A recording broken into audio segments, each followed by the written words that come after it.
The anchoring effect is a fascinating cognitive bias that occurs when individuals rely too heavily on the first piece of information they encounter when making decisions. This initial information serves as an anchor, influencing subsequent judgments and decisions.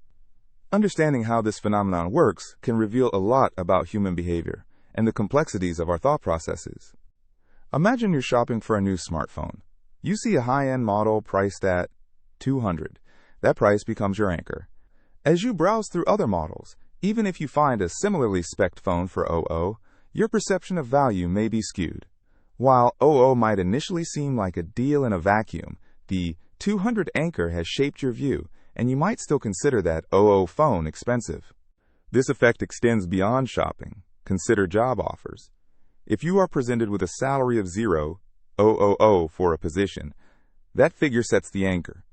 Even if another company later offers you $0,000, the initial figure may cloud your judgment. You might think the second offer is inadequate, even if it might be above the market average for that role.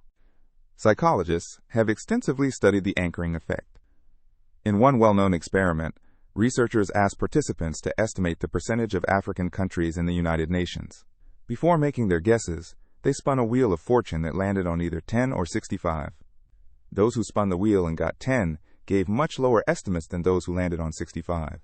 The first number they encountered influenced their subsequent judgments about the percentage, demonstrating how powerful anchors can be. The anchoring effect is not limited to numerical values. It can also apply to qualitative assessments. For instance, consider a restaurant review. If you read a review that states a restaurant is noteworthy, you might form a very different opinion if your first encounter with information is a blog post describing the same establishment as, quote, mediocre. This initial description shapes your expectations and judgments about service, taste, and overall experience. This cognitive bias is prevalent in negotiations, where the first offer made can set a powerful anchor. For example, if you're negotiating a salary, the first figure mentioned is likely to have a significant influence on what both parties consider reasonable. If an employer starts with 0,000, it becomes a reference point for the entire negotiation process. Even if the final agreed amount is higher, the initial anchor can impact how both parties perceive the outcome. Anchoring is also evident in marketing strategies. Retailers frequently utilize this effect to influence consumer behavior. When clothes are marked down from a higher price to a discounted one, the original price acts as an anchor. Customers are persuaded to believe they are getting a better deal simply because they have a reference point. This tactic is effective because it manipulates our perception of value based on that initial figure. What's particularly interesting about the anchoring effect is that it often operates outside of our conscious awareness. Most people are unaware that these initial pieces of information are directing their thoughts and decisions. It suggests that our cognitive processes are more automatic than we might think. We frequently tend to latch on to the first available information, using it as a shortcut to make other judgments. Anchoring can also lead to systematic errors in judgment. For example, if someone is focused on a high anchor in a negotiation, it might lead to an unreasonably high final agreement, while someone fixated on a low anchor might be left unsatisfied, even if the deal is favorable. Being mindful of this effect can help individuals make more rational decisions by attempting to counteract these biases. One way to mitigate the anchoring effect is to consciously seek out multiple sources of information and perspectives before making a decision. By broadening your view and being aware of different anchors, you can create a more balanced perspective. If you find yourself in a purchasing scenario, take time to research prices, reviews, and alternatives, rather than relying solely on the first offer. The anchoring effect also amplifies in groups. When groups make collective decisions, one person's anchoring can influence everyone else's judgments. This is particularly visible in team environments, where the initial suggestions of one strong voice can steer the entire group's consensus, sometimes to the detriment of more accurate assessments. Recognizing the anchoring effect can enhance critical thinking skills. By becoming aware of this cognitive bias, we can start to question the first pieces of information we receive. Instead of accepting them at face value, we can analyze their relevance and compare them with other data points. This leads to more informed and thoughtful decision-making. In conclusion, the anchoring effect is a powerful cognitive bias that highlights how our minds process information and make decisions. By understanding this phenomenon, we can learn to recognize the anchors in our daily lives, become more aware of how they shape our perceptions and judgments, and take steps to make more balanced, informed choices. Whether it's in shopping, negotiations, or everyday decision-making, being aware of the anchoring effect can lead to enhanced awareness and better outcomes in various aspects of life. Embracing this knowledge allows us to navigate choices with greater clarity, turning seemingly mundane decisions into opportunities for wiser thinking. The principle of scarcity is an intriguing psychological phenomenon that plays a significant role in our decisions and desires. Simply put, when we think something is rare or in limited supply, we often perceive it to be more valuable. This idea can affect everything from our shopping habits to how we prioritize our desires in life. Imagine walking through a local market one sunny afternoon. You come across a vendor selling handmade jewelry. As you browse, the vendor mentions that they only have a handful of pieces left, and each one is unique. The moment you hear this, a shift occurs in your mind. Because these items are limited, you may feel a stronger desire to buy one. You might reason that owning one of those rare pieces will make you stand out among your friends. The concept of scarcity ignites a fire of urgency. It's the idea that because something is not readily available, it simply must be important. Think of a popular concert. When tickets are released, people rush to grab them, but only a limited number are offered for the best seats. The excitement ramps up because of the knowledge that these coveted spots could disappear very quickly. Even if you didn't initially plan to go, the fear of missing out can lead you to suddenly prioritize grabbing a ticket. You become acutely aware of how much more desirable the tickets are because they are limited in number. In marketing, this principle is often employed to create a sense of urgency. You'll see phrases like, "only a few left," or "limited edition." This technique makes products seem more tantalizing. Imagine a clothing brand releasing a new line but stating that only 50 pieces of each design are produced. This scarcity creates a buzz, a sense of exclusivity, which makes people want to be part of a select group that owns something distinctive. Now, consider the world of fashion and luxury items. Brands like Hermes and Chanel have leveraged the scarcity principle for years. By producing limited quantities of their popular bags or shoes, they fulfill the desire for exclusivity among their customers. People often believe that owning such items elevates their social status. The perception that a luxury item is hard to come by transforms it from a simple product into a symbol of success and accomplishment. In our daily lives, the scarcity principle also influences relationships. When someone feels you're hard to reach or slightly elusive, they may find you more attractive. This could be a friendly acquaintance who doesn't always respond immediately to messages. The little thrill that comes from receiving their attention when it happens can amplify the connection. The limited interactions create a deeper appreciation for the moments shared. Think about fast food chains that occasionally introduce limited-time offerings. They create a frenzy around these menu items to heighten excitement. When a new sandwich is announced for just 3 months, customers feel a pressing need to try it before it's gone. This tap into the scarcity principle enhances the experience of eating out, making it feel more like a special event rather than a routine meal. Additionally, you can notice how this plays out in nature. Consider your favorite fruit. When it's in season, it becomes a delight, cherished, and sought after. However, when the season ends, that same fruit loses its availability. The knowledge that it won't be around for long creates an almost magnetic pull towards it, driving you to enjoy it while you still can. The scarcity principle isn't limited to physical items. Time itself is a fascinating example of scarcity. We are often aware that time is finite. Therefore, certain moments become incredibly precious. Special occasions, like family gatherings or anniversaries, become treasured not just because of what happens, but precisely because those opportunities won't last forever. Being aware of the fleeting nature of time can deepen our appreciation for experiences and the people we care about. We can even see the principle of scarcity in popular culture. If a movie is being promoted for a limited release and receives high praise, it often leads to a rush for tickets. People hear that interest is high, and soon enough, what was once a casual viewing becomes a must-see event. The more people talk about a film, the more desirable it becomes, simply because it may not be available everywhere for long. As we navigate through life, understanding the role of scarcity can help us comprehend our desires better. It influences not only what we want to possess, but also how we define our experiences.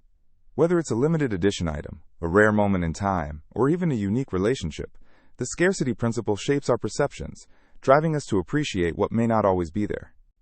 So the next time you feel an urge for something that seems in short supply, take a moment to reflect. Is it the item itself that you desire? Or is it the awareness that what you want might just slip through your fingers if you don't act quickly? Recognizing this emotional connection can empower you to make choices that align with what truly matters to you, making your experiences richer and more rewarding. Social proof is a fascinating psychological phenomena that highlights how we often look to others for guidance in our decisions and actions. Imagine you're at a restaurant, and you see a long line outside. You might think, this place must be good if all these people are waiting to get in, influencing your decision to join the queue. This is a classic example of social proof in action. It operates on the principle that we tend to rely on collective behaviors and opinions rather than making independent choices. Consider a scenario at a party where you're unsure about which drink to have.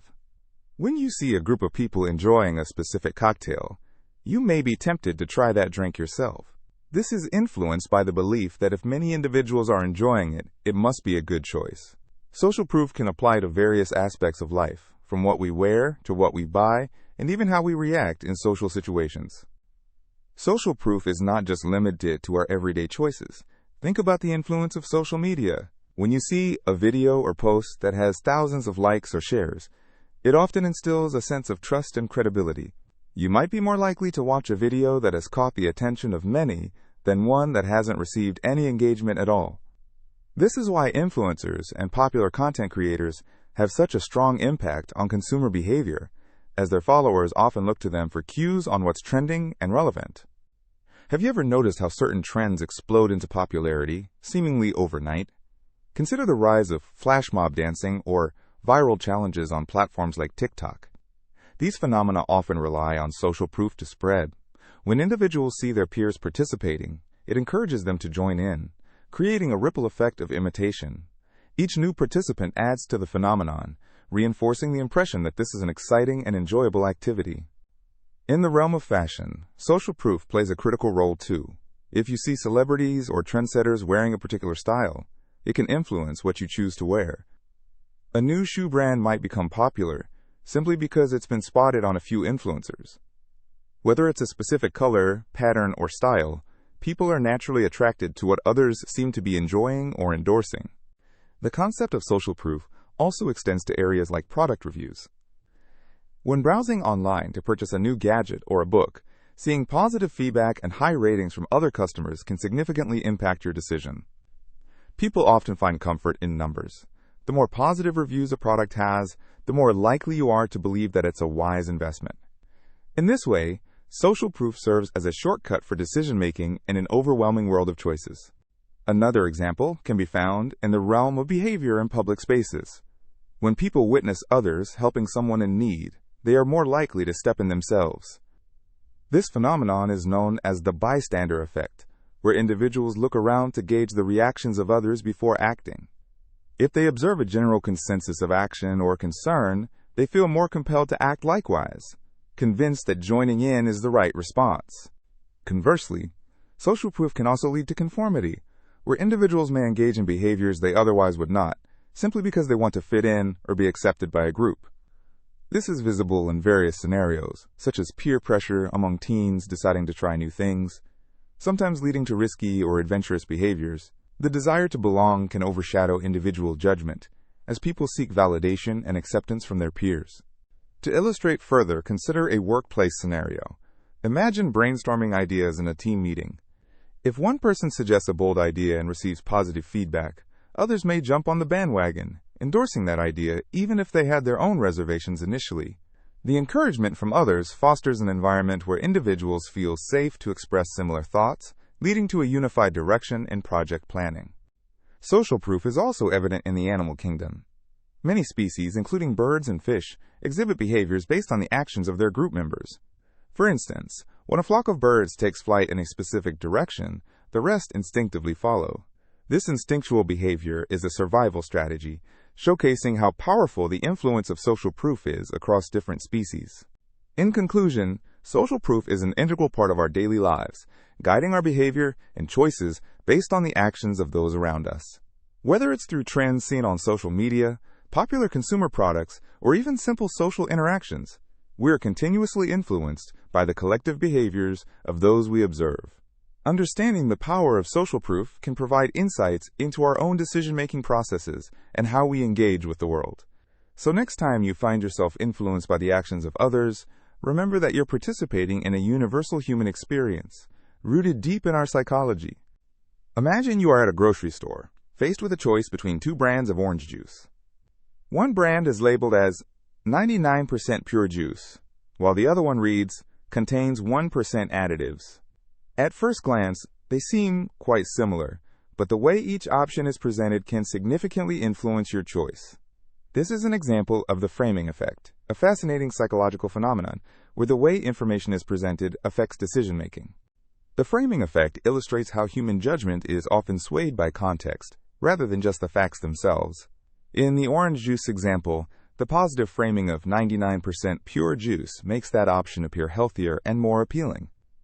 The mind tends to focus on that high percentage of purity rather than the very small percentage of additives. By changing the perspective from which we view information, we can alter how we perceive its value. Another classic example of the framing effect can be seen in a medical context. Imagine a new treatment for a disease that has a 90% success rate. If a doctor tells a patient this treatment is successful for 90 out of 100 patients, they may feel encouraged and hopeful. However, if the same doctor states this treatment fails for 10 out of 100 patients, the patient may feel apprehensive and reluctant, even though the statistical outcome is exactly the same. The way the information is framed can lead to vastly different emotional responses and decisions. The impact of the framing effect goes beyond consumer choices in healthcare.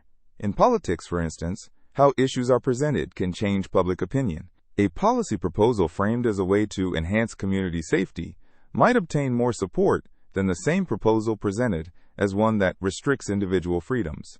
The language and presentation have the power to shape thoughts and perceptions significantly. This phenomenon can be tied to cognitive biases, which are systematic patterns of deviation from norm or rationality in judgment. People often rely on mental shortcuts that lead to subjective interpretations of information. These biases cause individuals to weigh benefits differently based on presentation style, which can lead to inconsistent choices across different contexts.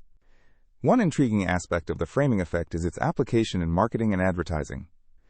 Advertisers skillfully manipulate how products or services are presented to maximize appeal. Take, for instance, the use of terms like low-fat or reduced calories. A product marketed as low-fat suggests that it is a healthier choice, even if its caloric content is comparable to full-fat versions. The framing around its fat content can lead consumers to believe they are making a better decision for their health, influencing their purchasing habits significantly. In everyday life, people often encounter various forms of the framing effect without realizing it. Consider how restaurant menus are crafted. A steak might be described as succulent and char-grilled rather than simply beef. The vivid language frames the meal in a delectably enticing manner, likely influencing customers' choices based on how appealing the descriptions are. The framing effect is not limited to positive presentations. Negative framing can also guide decisions, but the outcomes might vary. For example, a survey about a new policy could be framed to highlight potential losses, saying, if we implement this change, 30 people may lose their jobs. Conversely, the same scenario could be framed positively, stating, this change will create opportunities for 70 new jobs. People may react very differently based on how the situation is presented. One area where the framing effect plays a notable role is in financial decision-making. For instance, an investment opportunity could be framed as an 80% chance of gaining profits or a 20% chance of losing money. Despite both statements conveying the same risk, the positive framing may encourage more investors to engage, while the negative framing might scare them off. Research surrounding the framing effect has revealed it is not just a simple matter of preference. Studies have demonstrated that the framing effect is deeply rooted in the way the brain processes information. When presented with framed information, different parts of our brains activate, indicating that our judgment is influenced by emotional responses rather than purely logical reasoning.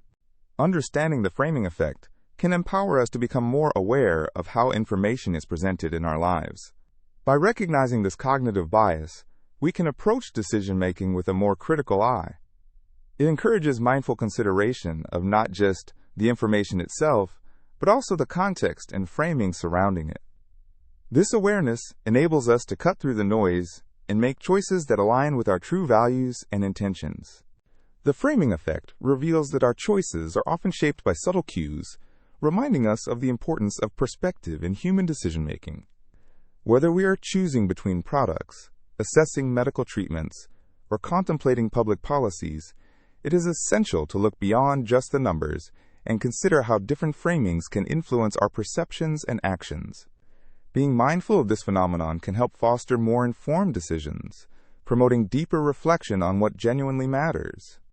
Loss aversion is a fascinating concept in psychology and behavioral economics that explains why people often prefer to avoid losses rather than seeking equivalent gains. This idea was first introduced by psychologists Daniel Kahneman and Amos Tversky in the late 1970s.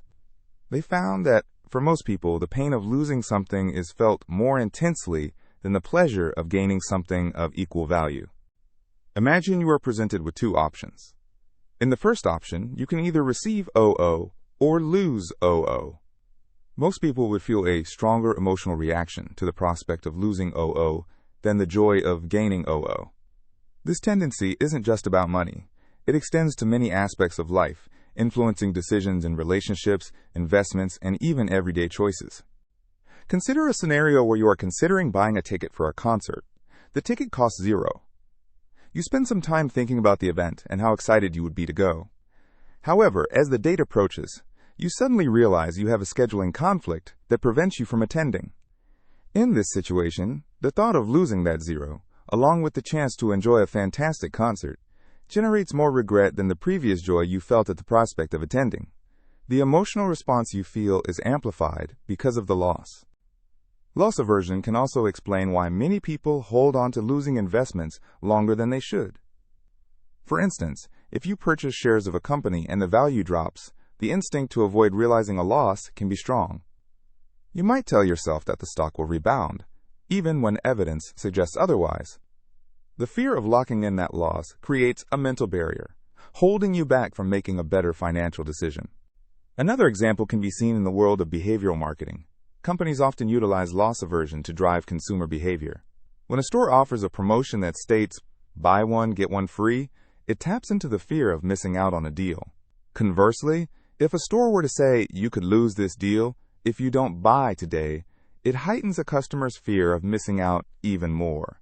By framing the situation in terms of potential loss, businesses can motivate consumers to act quickly, despite the fact that the value of the offer is inherently the same.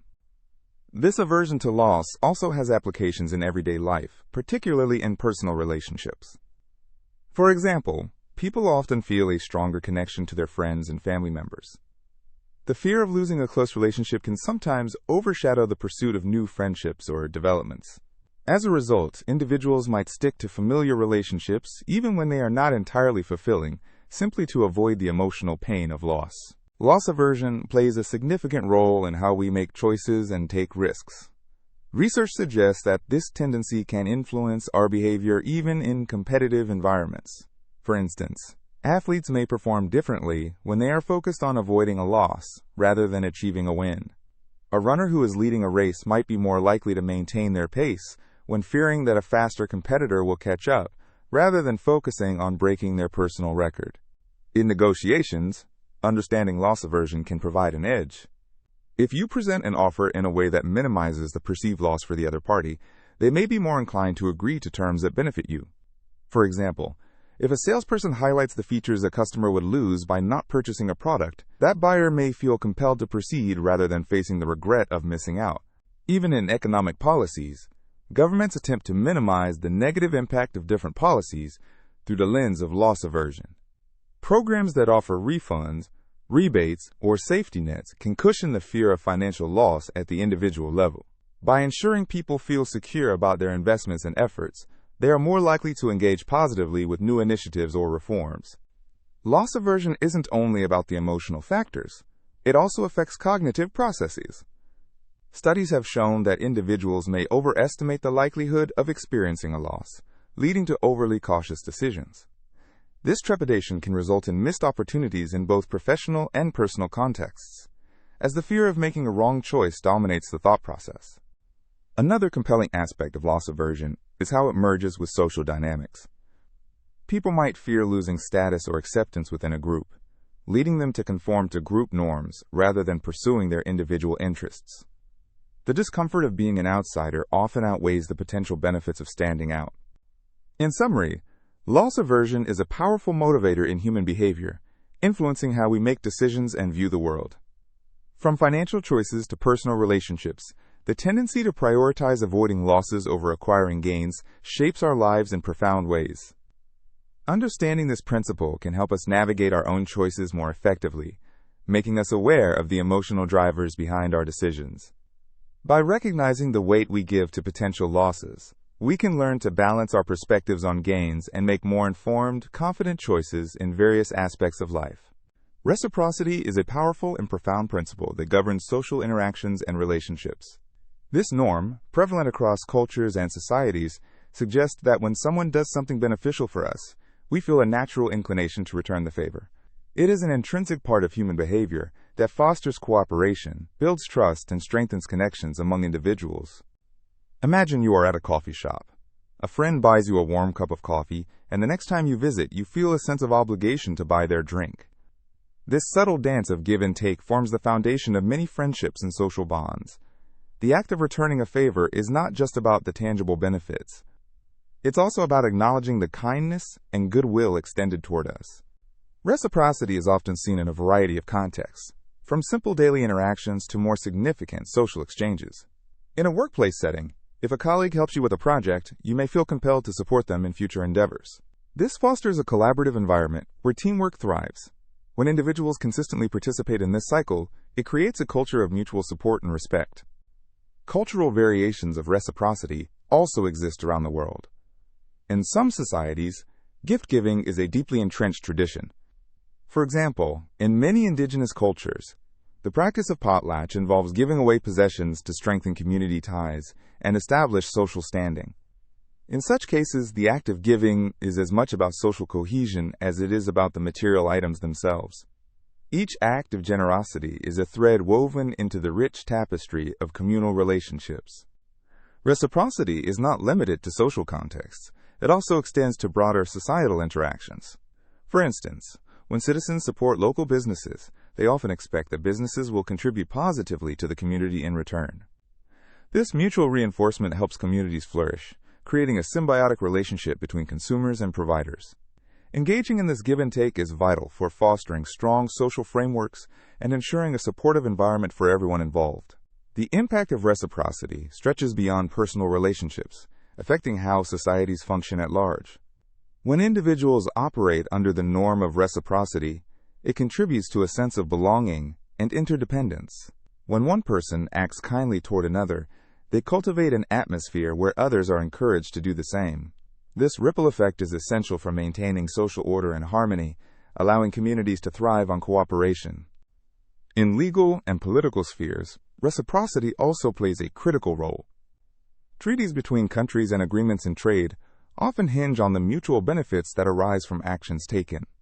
One country may grant another special trade privileges, expecting that the gesture will be reciprocated.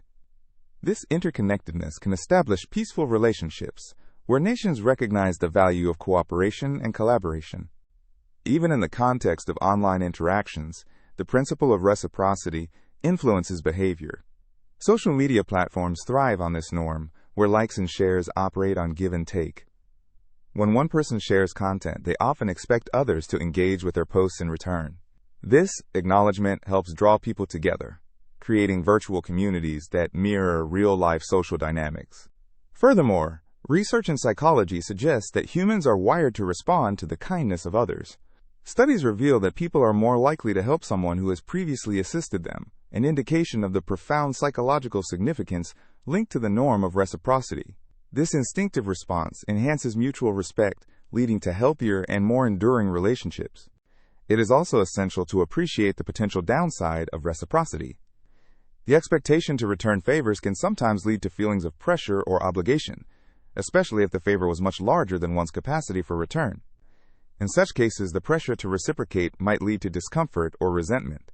Understanding these dynamics is vital for balancing the expectations that arise within relationships. Further along this line, reciprocity can also reflect power dynamics within relationships. The person giving a large favor may unintentionally place themselves in a superior position, making the recipient feel beholden. A healthy understanding of reciprocity ensures that both parties recognize their contributions and avoid creating imbalance within the relationship.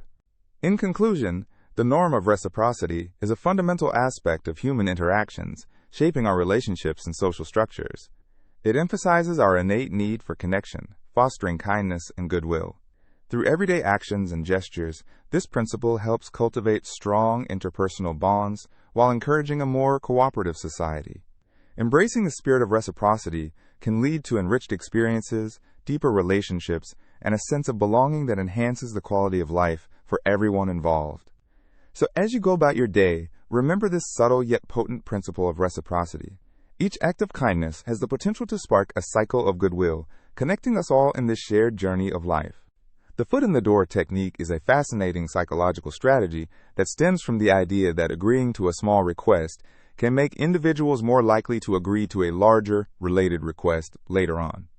This principle is rooted in the social psychology of persuasion and has been studied extensively for decades.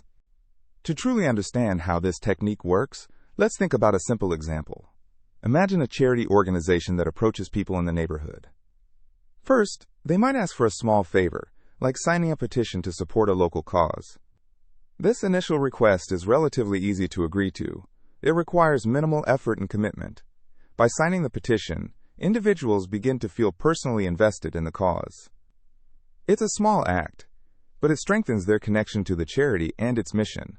Once those individuals have signed the petition, the charity is more likely to approach them again, this time with a larger request, such as asking for a donation.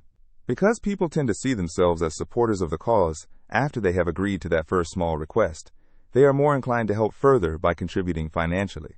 This escalation from a minor request to a more significant commitment illustrates the core of the foot in the door technique at work. Research supports this phenomenon.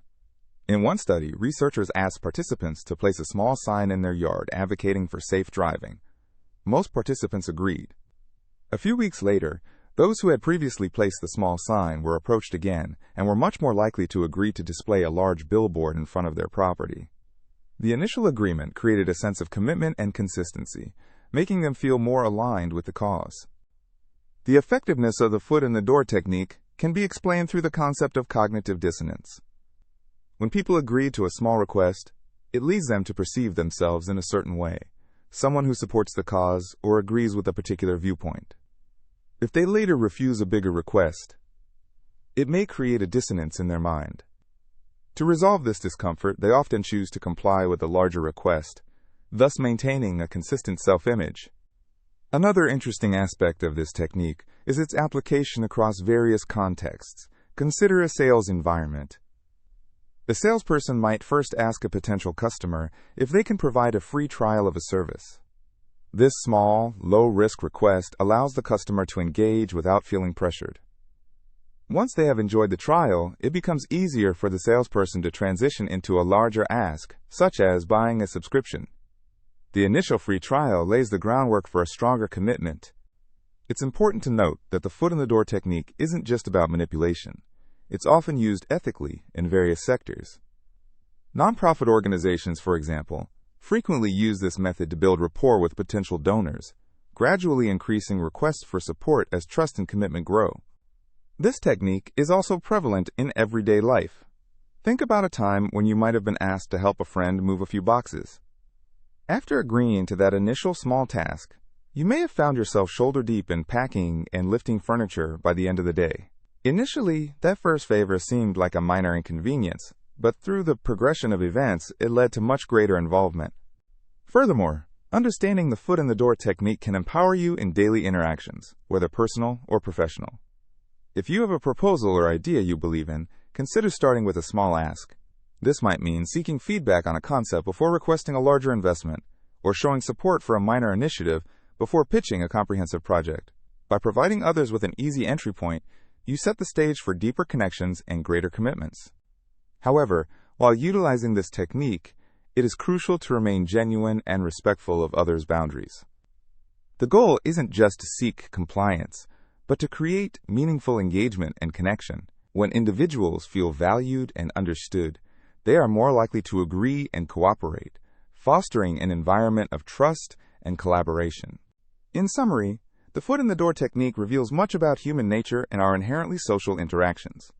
By starting with a small request and gradually escalating to larger asks, it leverages our tendencies towards consistency, commitment, and a desire to support causes we believe in.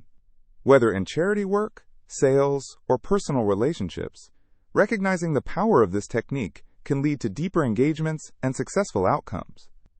So the next time you're crafting a proposal or engaging with others, think about how a small step can pave the way to larger strides forward. Imagine you're at a restaurant and you've just enjoyed a fantastic meal. As you peruse the dessert menu, your server approaches and asks if you would like to buy a large cake that serves 8 people. You glance at it, realize you would only get 1 slice, and politely decline. Then your server quickly offers you a simple scoop of ice cream instead. Surprisingly, this smaller request feels much more appealing after you turn down the extravagant cake. This is a classic illustration of the door-in-the-face technique, a fascinating principle from the fields of psychology and persuasion. The concept is quite straightforward yet powerful. When someone presents an oversized request first, people are typically inclined to reject it, but this rejection sets the stage for more modest requests that seem much more reasonable in comparison. This technique has been widely studied and utilized in various settings, from sales to negotiations. Imagine a scenario where a charity worker approaches you on the street asking for a large donation, such as $100. After you decline, they may then ask if you'd be willing to contribute just $5 instead. Your refusal of the larger amount makes that smaller sum look more manageable and doable. The principles behind the door-in-the-face technique revolve around the idea of reciprocity and contrast. When you say no to the initial request, there is a psychological shift that occurs. You might feel a bit guilty about declining an opportunity to help or participate. When the smaller request follows, it appears as a concession, making you feel more inclined to comply and accept the lesser demand. This is often seen as a form of negotiation, where both parties find a middle ground. Now consider a situation in the workplace. Suppose a manager asks an employee to stay late for an important project that requires hours of extra work, a request that might be seen as unreasonable. When the employee declines, their manager might counter with a request to take home just 1 report to edit for the night. The initial hefty request makes the smaller task seem like an easy favor, prompting the employee to agree. Research shows that this technique works effectively because of what psychologists refer to as the, quote, contrast effect. The mind naturally compares the 2 requests. The initial request is often so much larger that it exaggerates the appeal of the second, much smaller request. It's a prime example of how our perceptions can be influenced by the context in which something is presented. It's not just limited to donations or sales pitches. Consider educational settings. A teacher might ask students to complete a massive project involving multiple components and extensive research. When students say no, the teacher can then ask if they'd be willing to complete a simple presentation instead. The initial, daunting project makes the easier task look much more appealing. Social interactions often reveal the door-in-the-face technique in action too. Picture a scenario where a friend invites you to a week-long trip that would require significant planning and commitments. When you politely refuse, they might suggest a short weekend getaway instead. Suddenly, what seemed initially overwhelming becomes an inviting proposition. This principle can also be observed during fundraising events, where larger sponsorship levels are presented first. Attendees may initially be hesitant to commit to a major sponsorship, but later find themselves saying yes to a much smaller commitment, feeling at ease with their decision. In essence, the power of the door-in-the-face technique lies in its understanding of human psychology. We often strive to be fair and accommodating once we've turned someone down. It taps into our social norms and desires to maintain relationships and avoid conflict. The cognitive shift it creates, whereby the second request feels less burdensome, gives it a strategic advantage in various persuasive contexts. As we explore different aspects of everyday life, from retail environments to personal interactions, keep an eye out for how this technique is used. Whether it's in marketing, personal life, or community endeavors, the contrast between requests tends to make a significant difference. Next time you find yourself being asked for a favor, remember how the dynamics of the door-in-the-face technique might be at play, subtly guiding your choices and decisions. In conclusion, the door-in-the-face technique serves as a captivating example of how requesting a large favor first can lead to higher compliance when a smaller favor is proposed afterward. This intriguing interplay of human psychology highlights how context can shape our decisions and behavior in ways we might not even realize. So, whenever you're engaged in negotiations or trying to influence others, think about how the order of your requests might impact the response you're likely to receive. Recognizing these patterns can not only enhance your understanding of interpersonal dynamics, but might also improve your own effectiveness in persuading others in various situations. Have you ever noticed how our minds often draw conclusions based on information that is readily available? This phenomenon is known as the availability heuristic. It's a mental shortcut that helps us make decisions quickly, but it can sometimes lead us to incorrect conclusions. Understanding this concept can provide valuable insights into how we think and make choices in our daily lives. The availability heuristic suggests that when people are trying to make a judgment about the likelihood of an event or the frequency of an occurrence, they often rely on immediate examples that come to mind. For instance, if someone were to ask you how common violent crime is in your city, you might think of the last news story you heard about a crime. If that news was particularly shocking, you might overestimate how prevalent violence is, simply because that instance is fresh in your mind. To illustrate this, think about how news coverage impacts our perceptions. When a plane crash occurs, it receives extensive media attention. If you were to consider the safety of air travel afterward, the image of that crash may loom large in your thoughts. As a result, you might perceive flying as riskier than it actually is, despite the fact that statistically it remains one of the safest ways to travel. This is because the vividness and emotional weight of that example have taken precedence over the more comprehensive data available. Similarly, consider the topic of health risks. If you recently read reports about a specific illness or disease and its devastating effects, you might begin to perceive that illness as a greater threat to your well-being than it actually is. However, if you were to look at the actual statistics, you might find that the likelihood of contracting that illness is quite low. The immediate examples you recall shape your understanding, often pushing you to overestimate risks based on singular instances. You might find the availability heuristic plays a role in everyday decision-making as well. For example, when contemplating a vacation destination, you may recall recent social media posts from friends who visited a specific location. Those vibrant images and exciting stories create a sense of immediate appeal, leading you to believe that this destination is more popular or better than others, even if you haven't fully researched your options. In the realm of marketing, businesses have capitalized on this heuristic to create compelling narratives around their products. Commercials often highlight customer testimonials or dramatic success stories. By showcasing memorable examples, they influence potential buyers to feel that their product is more effective or widely accepted than it may actually be. This tactic capitalizes on the way our minds work, drawing on available examples to form judgments quickly. Environmental issues also illustrate the availability heuristic effectively. When people hear about catastrophic events like wildfires, hurricanes, or floods, they may start to believe these occurrences are happening more frequently than they truly are. In the moment, the compelling nature of these stories lingers in our minds, shaping our perception of climate change and environmental risks due to their immediacy. Now let's talk about another dimension of the availability heuristic within social contexts. Consider how people form opinions about groups or cultures based on encounters or representations in media. For instance, if someone frequently sees portrayals of a particular group engaged in negative behaviors, they may infer that such behaviors are characteristic of that group as a whole. This mirrors the availability heuristic, as those accessible examples disproportionately impact how they view an entire population. In discussions about personal experiences, the availability heuristic can lead to skewed perspectives. For instance, if you ask friends about their recent dining experiences, those who had exceptional meals will likely recall them first. As a result, you might perceive that particular restaurant as consistently outstanding without considering the less favorable experiences that remain in the background. Understanding the availability heuristic empowers us to question our initial judgments and conclusions. It prompts us to seek out a broader range of information, challenge the examples that come to the forefront of our minds, and consider the bigger picture. By striving to recognize this cognitive bias, we can make more informed decisions and cultivate a clearer understanding of the world around us. In conclusion, the availability heuristic is an intrinsic part of human cognition that influences how we evaluate information and make judgments.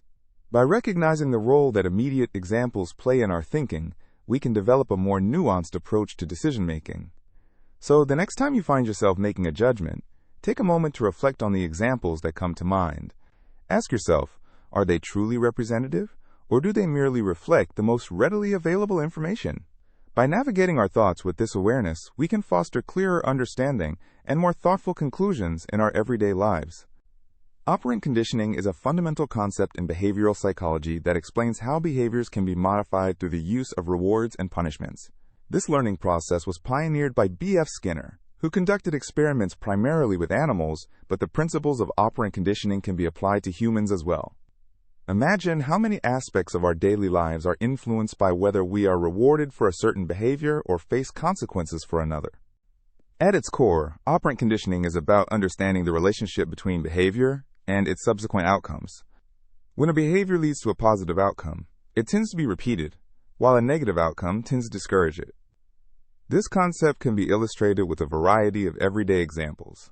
Think about how children learn to clean their rooms. When a child cleans their room and receives praise or a small treat, they are more likely to repeat that behavior in the future. The reward serves as a reinforcement, encouraging them to continue their clean habits. On the flip side, consider an example involving a pet. If a dog barks excessively and the owner scolds the dog may learn to associate barking with negative feelings, leading to a decrease in barking over time. This demonstrates how punishment can be effective in discouraging unwanted behavior. However, the use of punishment often raises questions about its effectiveness compared to positive reinforcement, which is generally more favored in fostering long-term behavioral change. There are two primary types of reinforcement that can be used in operant conditioning: positive reinforcement and negative reinforcement. Positive reinforcement involves adding a rewarding stimulus after a desired behavior occurs. For example, giving a student praise or a good grade for completing homework encourages that student to continue doing their assignments. In this case, the reward increases the likelihood of the behavior being repeated. Negative reinforcement, on the other hand, involves the removal of an unpleasant stimulus when a desired behavior occurs. For example, if a teenager completes their chores, their parents might lift a restriction, such as an earlier curfew. The removal of the negative condition can motivate the teenager to consistently complete their chores to avoid the unpleasant situation. In the realm of punishment, there are two types: positive punishment and negative punishment. Positive punishment involves adding an unpleasant stimulus to decrease a behavior, such as assigning extra chores to a child who misbehaves. This can be effective in the short term, but may not be sustainable in the long run. It can also create resentment or fear, rather than fostering a genuine desire to change. Negative punishment removes a pleasant stimulus to reduce an undesirable behavior. For example, if a teen stays out late, parents might take away their gaming privileges for a week. By losing something they enjoy, the teen may become more mindful of adhering to curfews in the future. Operant conditioning has been applied in numerous settings, from education to animal training to behavioral therapy. Teachers often use positive reinforcement to encourage classroom participation, giving out stickers or praise for correct answers. In animal training, clicker training is a popular method that utilizes a distinct sound to mark a behavior followed by a treat, effectively reinforcing that behavior.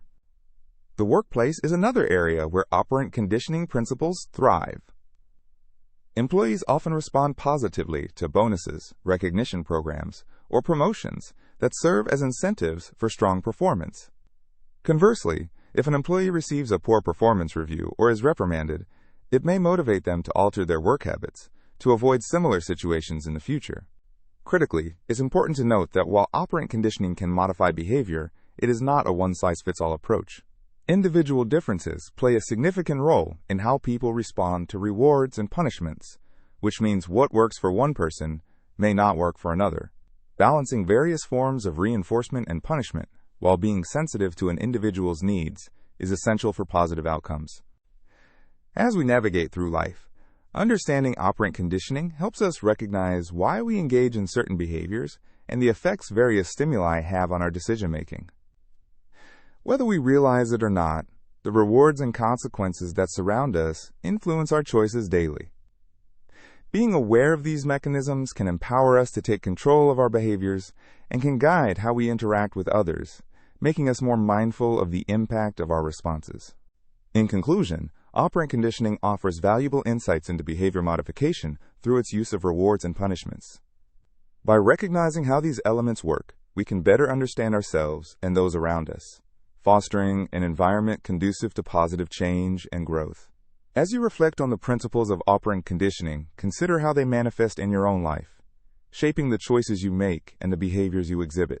This understanding can be a powerful tool in navigating personal development and enhancing relationships with others. The halo effect is a fascinating psychological phenomenon that illustrates how our overall impression of a person, an object, or even a brand can significantly influence our perceptions of their specific traits. This effect, much like light refracted through a prism, can shape how we view and interact with others.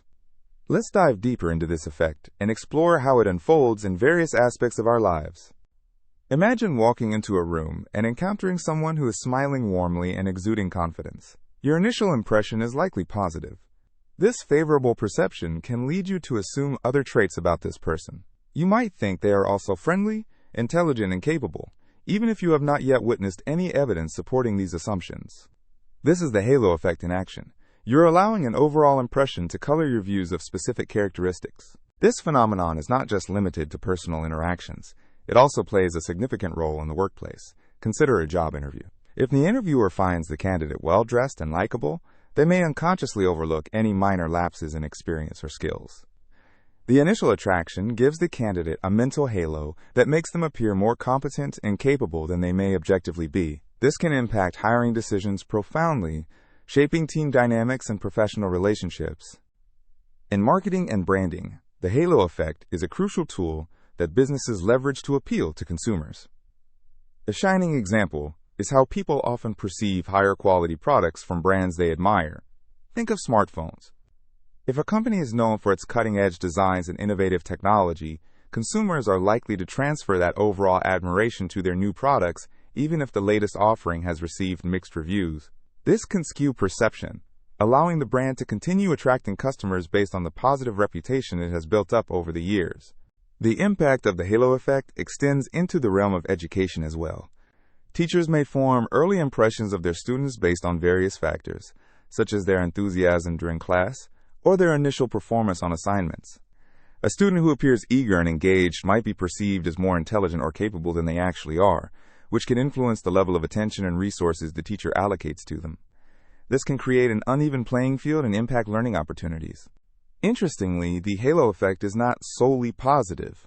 Negative impressions can lead to a contrasting phenomenon known as the horns effect, where an initial unfavorable impression skews the perception of specific traits negatively.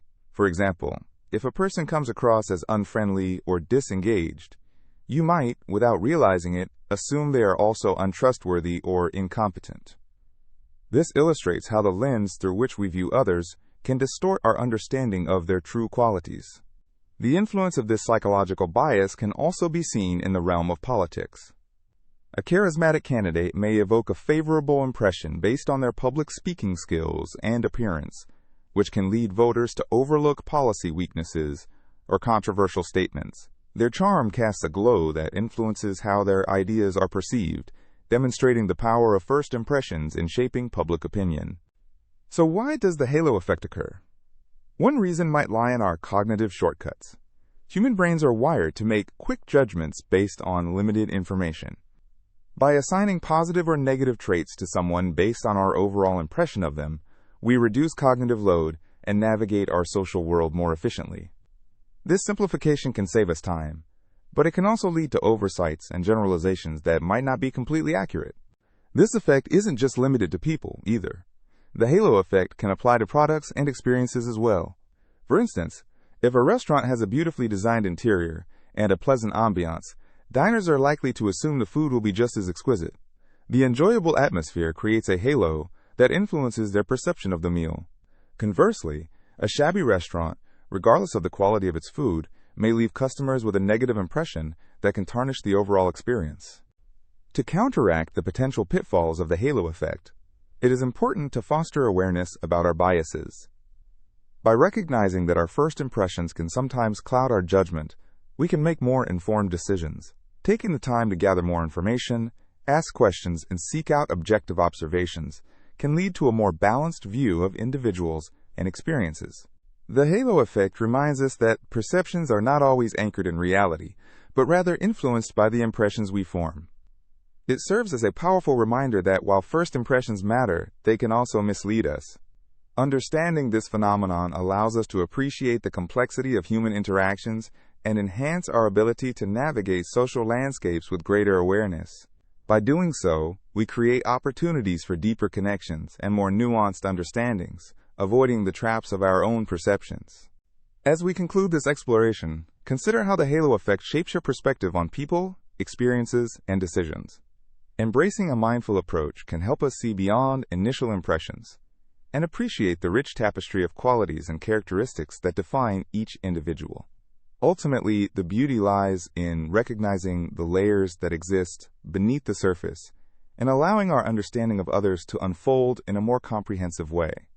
The priming effect is a fascinating concept in psychology that showcases how our minds work in ways we might not even realize.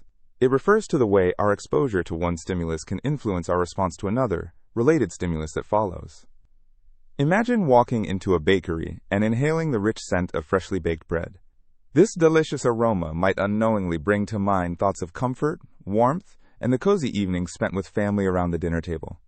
Later, when you encounter a menu featuring bread as a side dish, your earlier experience with that smell makes you more likely to order it without even considering alternatives. This effect demonstrates that our cognitive processes are interconnected, and sometimes our reactions to different situations are shaped by previous experiences.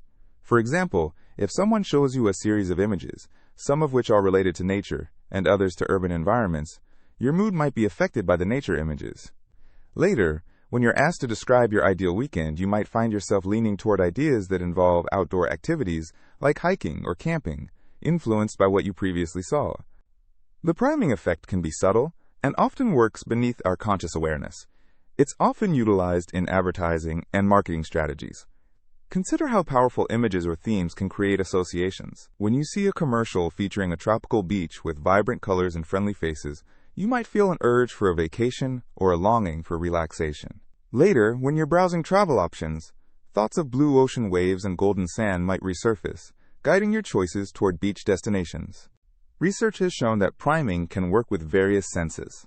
For instance, if a person is exposed to fast, upbeat music in a store, they may walk faster and feel more energized, potentially influencing how much they buy. On the other hand, slow music might lead to a more relaxed approach, encouraging people to take their time and enjoy their shopping experience without rushing. These examples illustrate how our environment and experiences can shape not just our preferences, but also our behaviors. One of the more interesting aspects of the priming effect is its application in cognitive science and social psychology. Researchers have conducted studies where participants are introduced to certain words or concepts and later asked to complete words or sentences.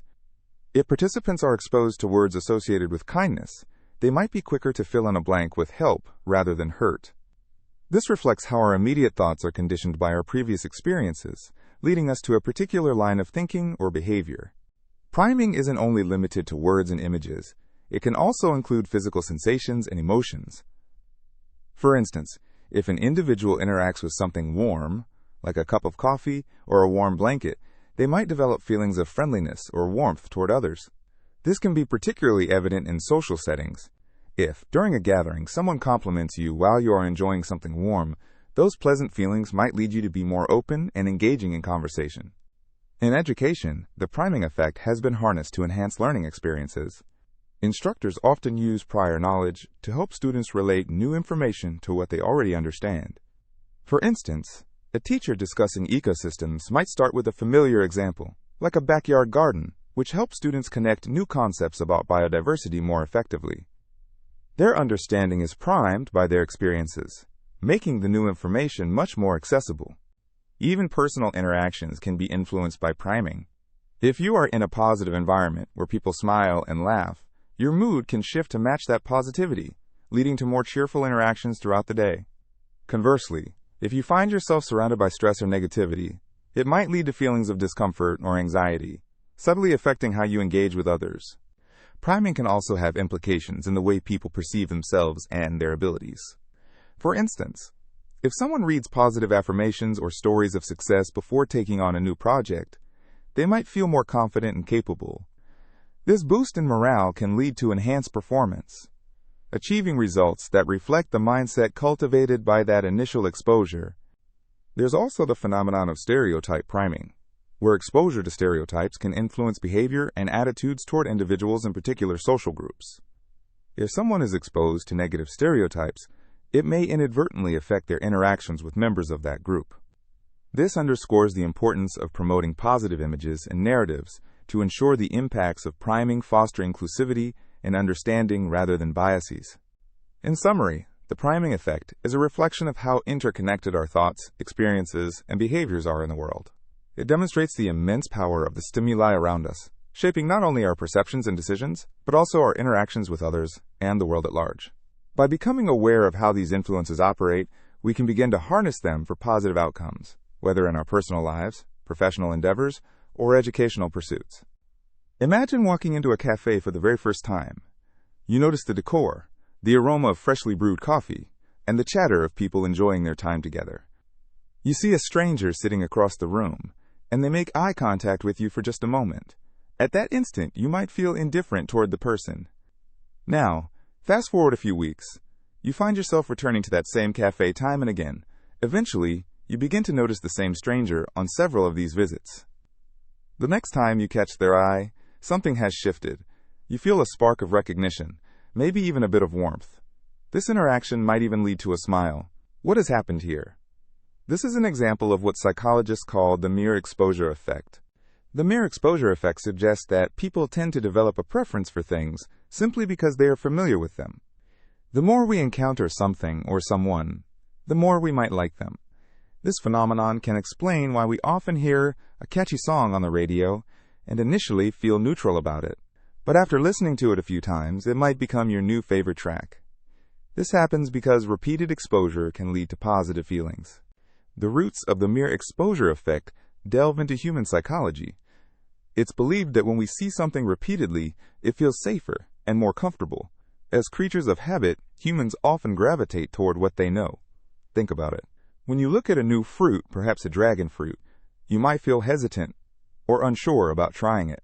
But if you consistently see it in stores or in social media posts, you may eventually become curious enough to try it.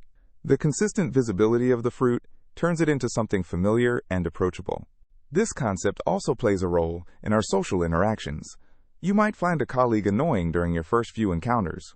Yet, as you continue to work together and share the same space, their quirks become part of your daily life.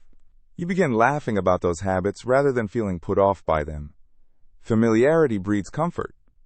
This process can lead to friendships that might have never been formed otherwise. Interestingly, the mere exposure effect is not just limited to people or objects. Advertisers leverage this principle every day. Have you ever noticed how certain brands manage to stay in your mind? They might use catchy jingles, vivid colors, or memorable slogans that you come across repeatedly. Over time, these brands become familiar to you. You start to view them positively without even realizing it. Consider the impact of social media. Every time you scroll through your feed, you are repeatedly exposed to specific ads or posts. This constant exposure can shift your perception of a product or idea. You might initially ignore an advertisement, but after seeing it multiple times, your brain begins to accept it. You find yourself intrigued or even ready to engage. You may not even recall the original moment of indifference, you just know you like it now. The mere exposure effect can even extend to cultural preferences. Maybe you weren't a huge fan of a particular movie genre or music style, but after attending various events or hearing those sounds more frequently, you may find yourself enjoying it. That's the beauty of this effect. It creates pathways of acceptance that can lead to surprising preferences and tastes. Pets are another excellent example of this effect in action. If you were to encounter an unfamiliar dog, your first reaction might be one of caution. However, as you get to know that dog over time, you come to appreciate its personality and quirks, transforming initial hesitation into affection. This illustrates how the mere exposure effect enhances our connections and interactions with the world around us. Interestingly, studies have shown that not all repeated exposure leads to positive feelings. For instance, If you are continuously exposed to something unpleasant, such as a badly made film or a song that is annoying to you, your opinion might worsen over time. Thus, while mere exposure can enhance liking, it operates within context. The quality of what we're exposed to definitely matters. Lastly, let's not overlook how this effect can influence decisions in our daily lives. Think about the last time you decided where to eat. You might have chosen your favorite restaurant just because you've been there numerous times and are familiar with the menu. You weren't looking for something new. You sought comfort in what you know. This behavior exemplifies how our preferences can be shaped over time. In summary, the mere exposure effect is a fascinating aspect of our psychology that illustrates how familiarity can lead to enjoyment and understanding. Whether it's people, products, or ideas, the more we encounter something, the more we develop an emotional connection to it. It's a powerful reminder of how our experiences shape our preferences, often in surprising ways. So the next time you find yourself drawn to something new, remember that it might just be the magic of familiarity working behind the scenes. As you navigate your day, take a moment to appreciate the people and things you have grown fond of thanks to this interesting effect. Imagine you're having a lively discussion about your favorite movie. You think it's the best film ever made, and as the conversation unfolds, you might unconsciously start recalling all the reasons that support your opinion. Those powerful performances, the exquisite cinematography, the grand storytelling, each point reinforcing your belief like stacking bricks in a wall. This is a reflection of a phenomenon known as confirmation bias, a tendency that influences how we search for information and interpret experiences in ways that confirm our existing beliefs. Confirmation bias is a cognitive shortcut that affects all of us, often without us even realizing it. When we have an opinion or a belief, we naturally look for information that validates that perspective. For example, if someone believes that a certain type of diet is the healthiest option, they are likely to seek out articles, studies, or testimonials that support that view. Naturally, they might overlook or dismiss evidence that contradicts their belief. This selective gathering of evidence solidifies their viewpoint, often leading them deeper into a belief bubble. Consider a scenario where a person is a staunch advocate for a particular political party. In their online news feed, they probably engage more with articles that align with their ideology. This helps them feel justified in their stance and reinforces their loyalty to that party. Meanwhile, similar posts from opposing viewpoints may go unread or be dismissed outright. Over time, this skewed exposure shapes their understanding of political issues, making it challenging to see the bigger picture. Our everyday decisions can also be remarkably influenced by this bias. Think about an instance in which you are purchasing a new smartphone. If you have your heart set on a specific brand, you might focus more on reviews that praise that brand's features, while dismissing critical reviews. Even if someone points out a flaw in your desired model, you might shrug it off, convinced that it's the right choice for you. This is a clear example of confirmation bias guiding your decision-making process. This phenomenon isn't limited to opinions about films or political ideologies. It extends into our personal beliefs, values, and even relationships. For instance, if someone has a negative view of a colleague, they are likely to remember instances where that colleague behaved unprofessionally and overlook moments when they performed exceptionally well. This selective memory can skew their overall perception of that person, leading to unnecessary conflict or misunderstanding. While confirmation bias can provide a sense of security, as it protects our beliefs, it can also limit growth and understanding. When we only seek out information that supports our views, we block ourselves from gaining new insights or alternative perspectives. This narrowing of focus can stunt our critical thinking and growth, making it essential to be aware of this bias. So how can we mitigate the effects of confirmation bias in our lives? First, we can practice active open-mindedness. This means consciously seeking out information that challenges our beliefs. When reading an article or engaging in a discussion, ask ourselves how the other perspective could be valid, even if we initially feel resistant to it. Deliberately following sources that present diverse viewpoints can help broaden our understanding and promote healthy debate.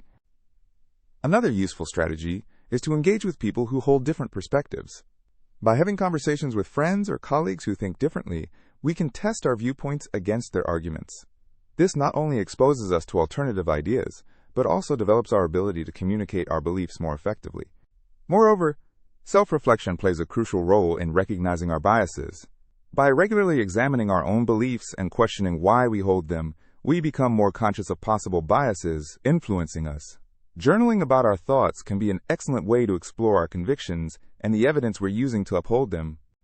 The world is full of complexity and nuance, and allowing ourselves to explore various viewpoints fosters deeper understanding and enriches our lives. Embracing diversity in opinion, experience, and knowledge invites broader horizons. In conclusion, confirmation bias is a powerful influencer that shapes our interpretations and understanding.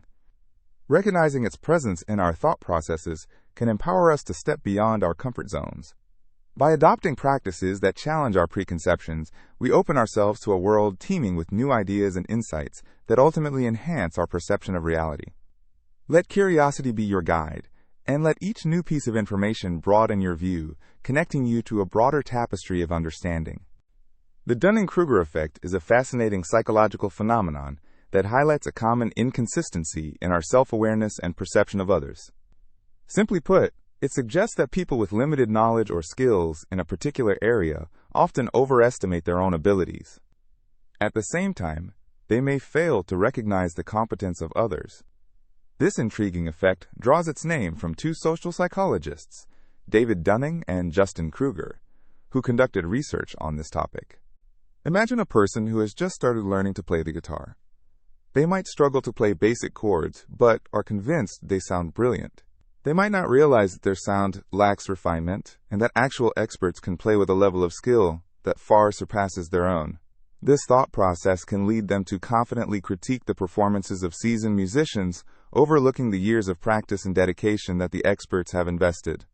One of the hallmark characteristics of the Dunning-Kruger effect is that it often occurs in skills or domains where individuals have little to no training.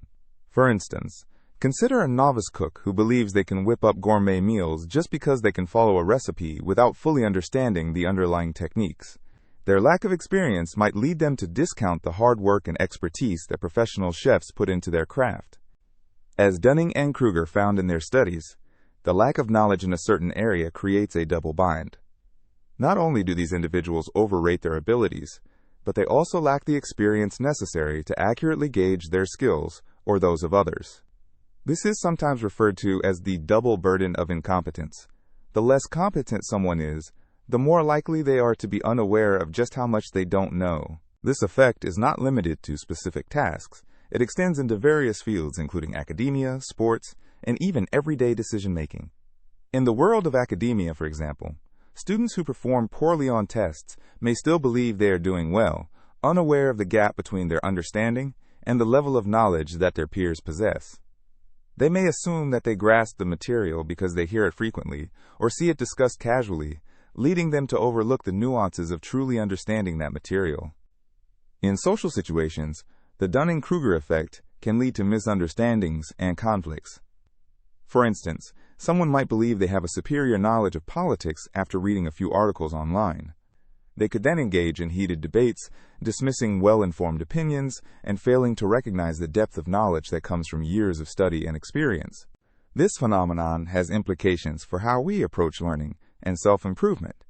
When individuals are unaware of their limitations, they might miss out on opportunities for growth. Instead of seeking out mentorship or constructive feedback, they may become entrenched in their beliefs, assuming they are already experts. This can create a cycle where they remain stagnant in their development, further perpetuating the Dunning-Kruger effect. Moreover, the Dunning-Kruger effect can extend beyond individual behavior to affect groups and organizations. Teams composed of members who overestimate their abilities may struggle to collaborate effectively. They might not appreciate the strengths and ideas that colleagues bring to the table, which slows innovation and problem solving. Instead of building on one another's expertise, they may become stuck in a cycle of groupthink, where everyone is too confident in their own ideas to consider alternative viewpoints. Recognizing the Dunning-Kruger effect in ourselves and others is the first step toward overcoming it. Self-awareness is key to understanding our strengths and weaknesses. By embracing a mindset of continuous learning, individuals can begin to temper their self-assessments. When they acknowledge that there is always more to learn, they open the door to personal and professional development. To combat this effect, it can be helpful to seek out feedback from trusted sources. Constructive criticism provides valuable insights into areas of weakness that may be hard to see on our own. Additionally, exposing oneself to different perspectives and experiences broadens understanding, enabling individuals to truly appreciate the skills and expertise of others. The Dunning-Kruger Effect serves as a reminder of the importance of humility and curiosity in our personal and professional lives. By recognizing our limitations and respecting the knowledge of others, we can cultivate a more collaborative and supportive environment around us. In the end, acknowledging that we all have unique journeys filled with different levels of expertise opens the door to richer interactions and more profound understanding. The bandwagon effect is a fascinating psychological phenomenon that influences our decisions and beliefs based on the actions of others. It often occurs in social settings, or when individuals feel a strong need to conform to what they perceive as popular or widely accepted ideas. As more people adopt a particular belief or behavior, the chances of others joining in increases, often irrespective of the underlying truth or validity of that belief. Imagine a small town where a new restaurant opens up. At first, it's quiet, and only a few individuals decide to dine there. However, as word spreads about the delightful menu and unique ambiance, more and more people start to flock to the establishment, enticed by the buzz created around it.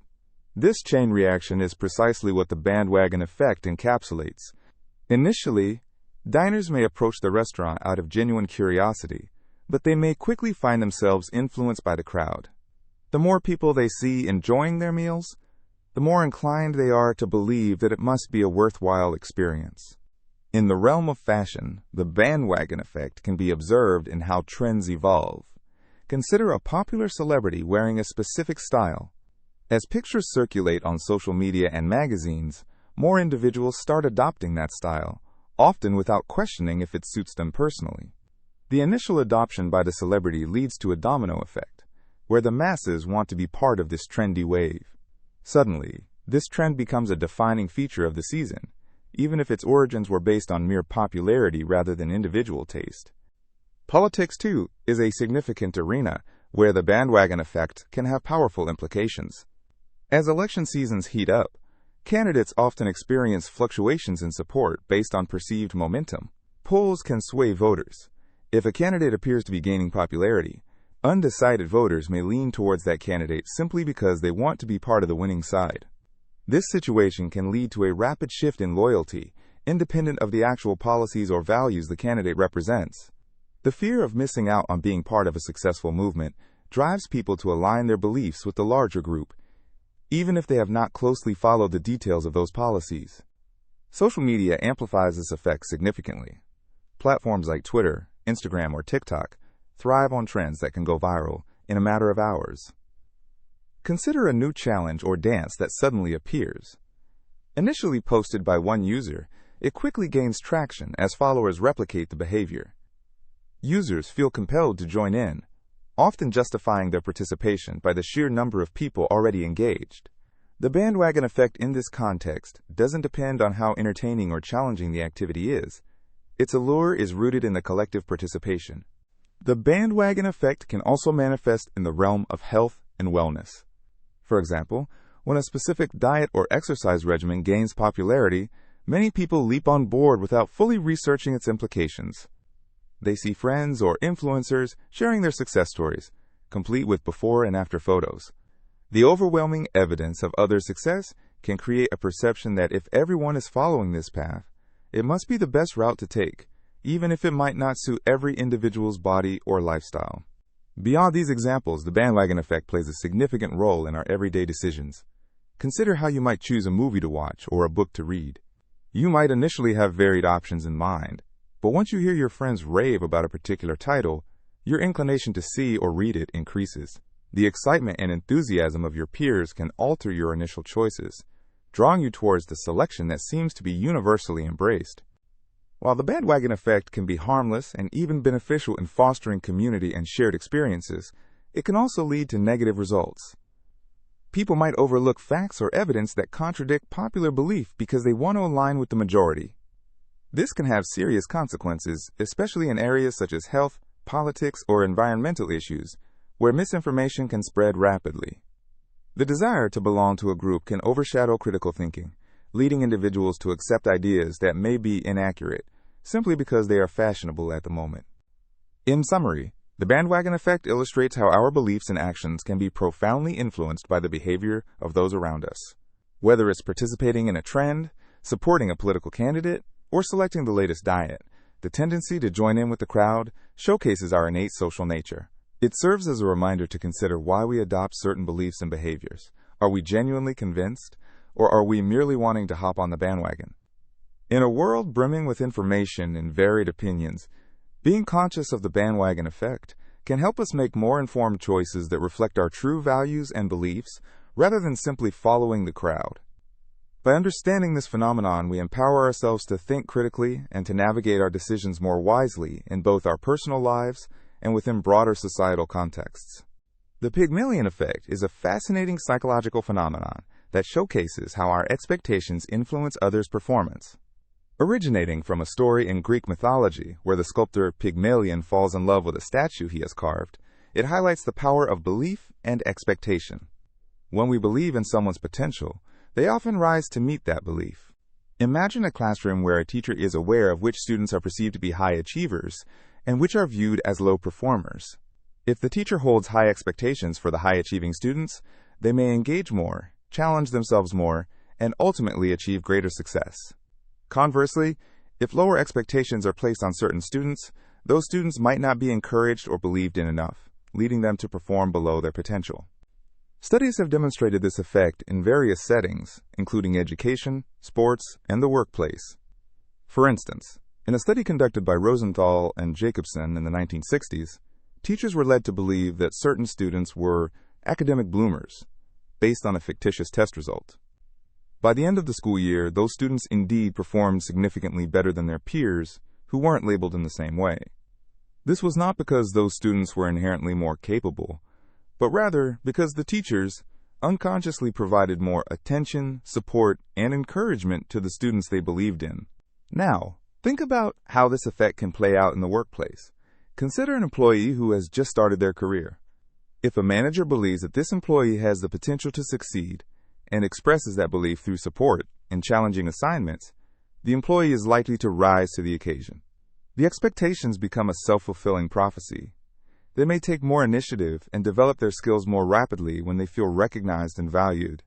On the other hand, if a manager perceives an employee as less capable, that employee might not receive the same encouragement or challenging tasks, resulting in a slower growth trajectory. Such scenarios illuminate just how powerful our perceptions and beliefs are, both in professional and personal relationships. Our expectations can shape the reality for those around us.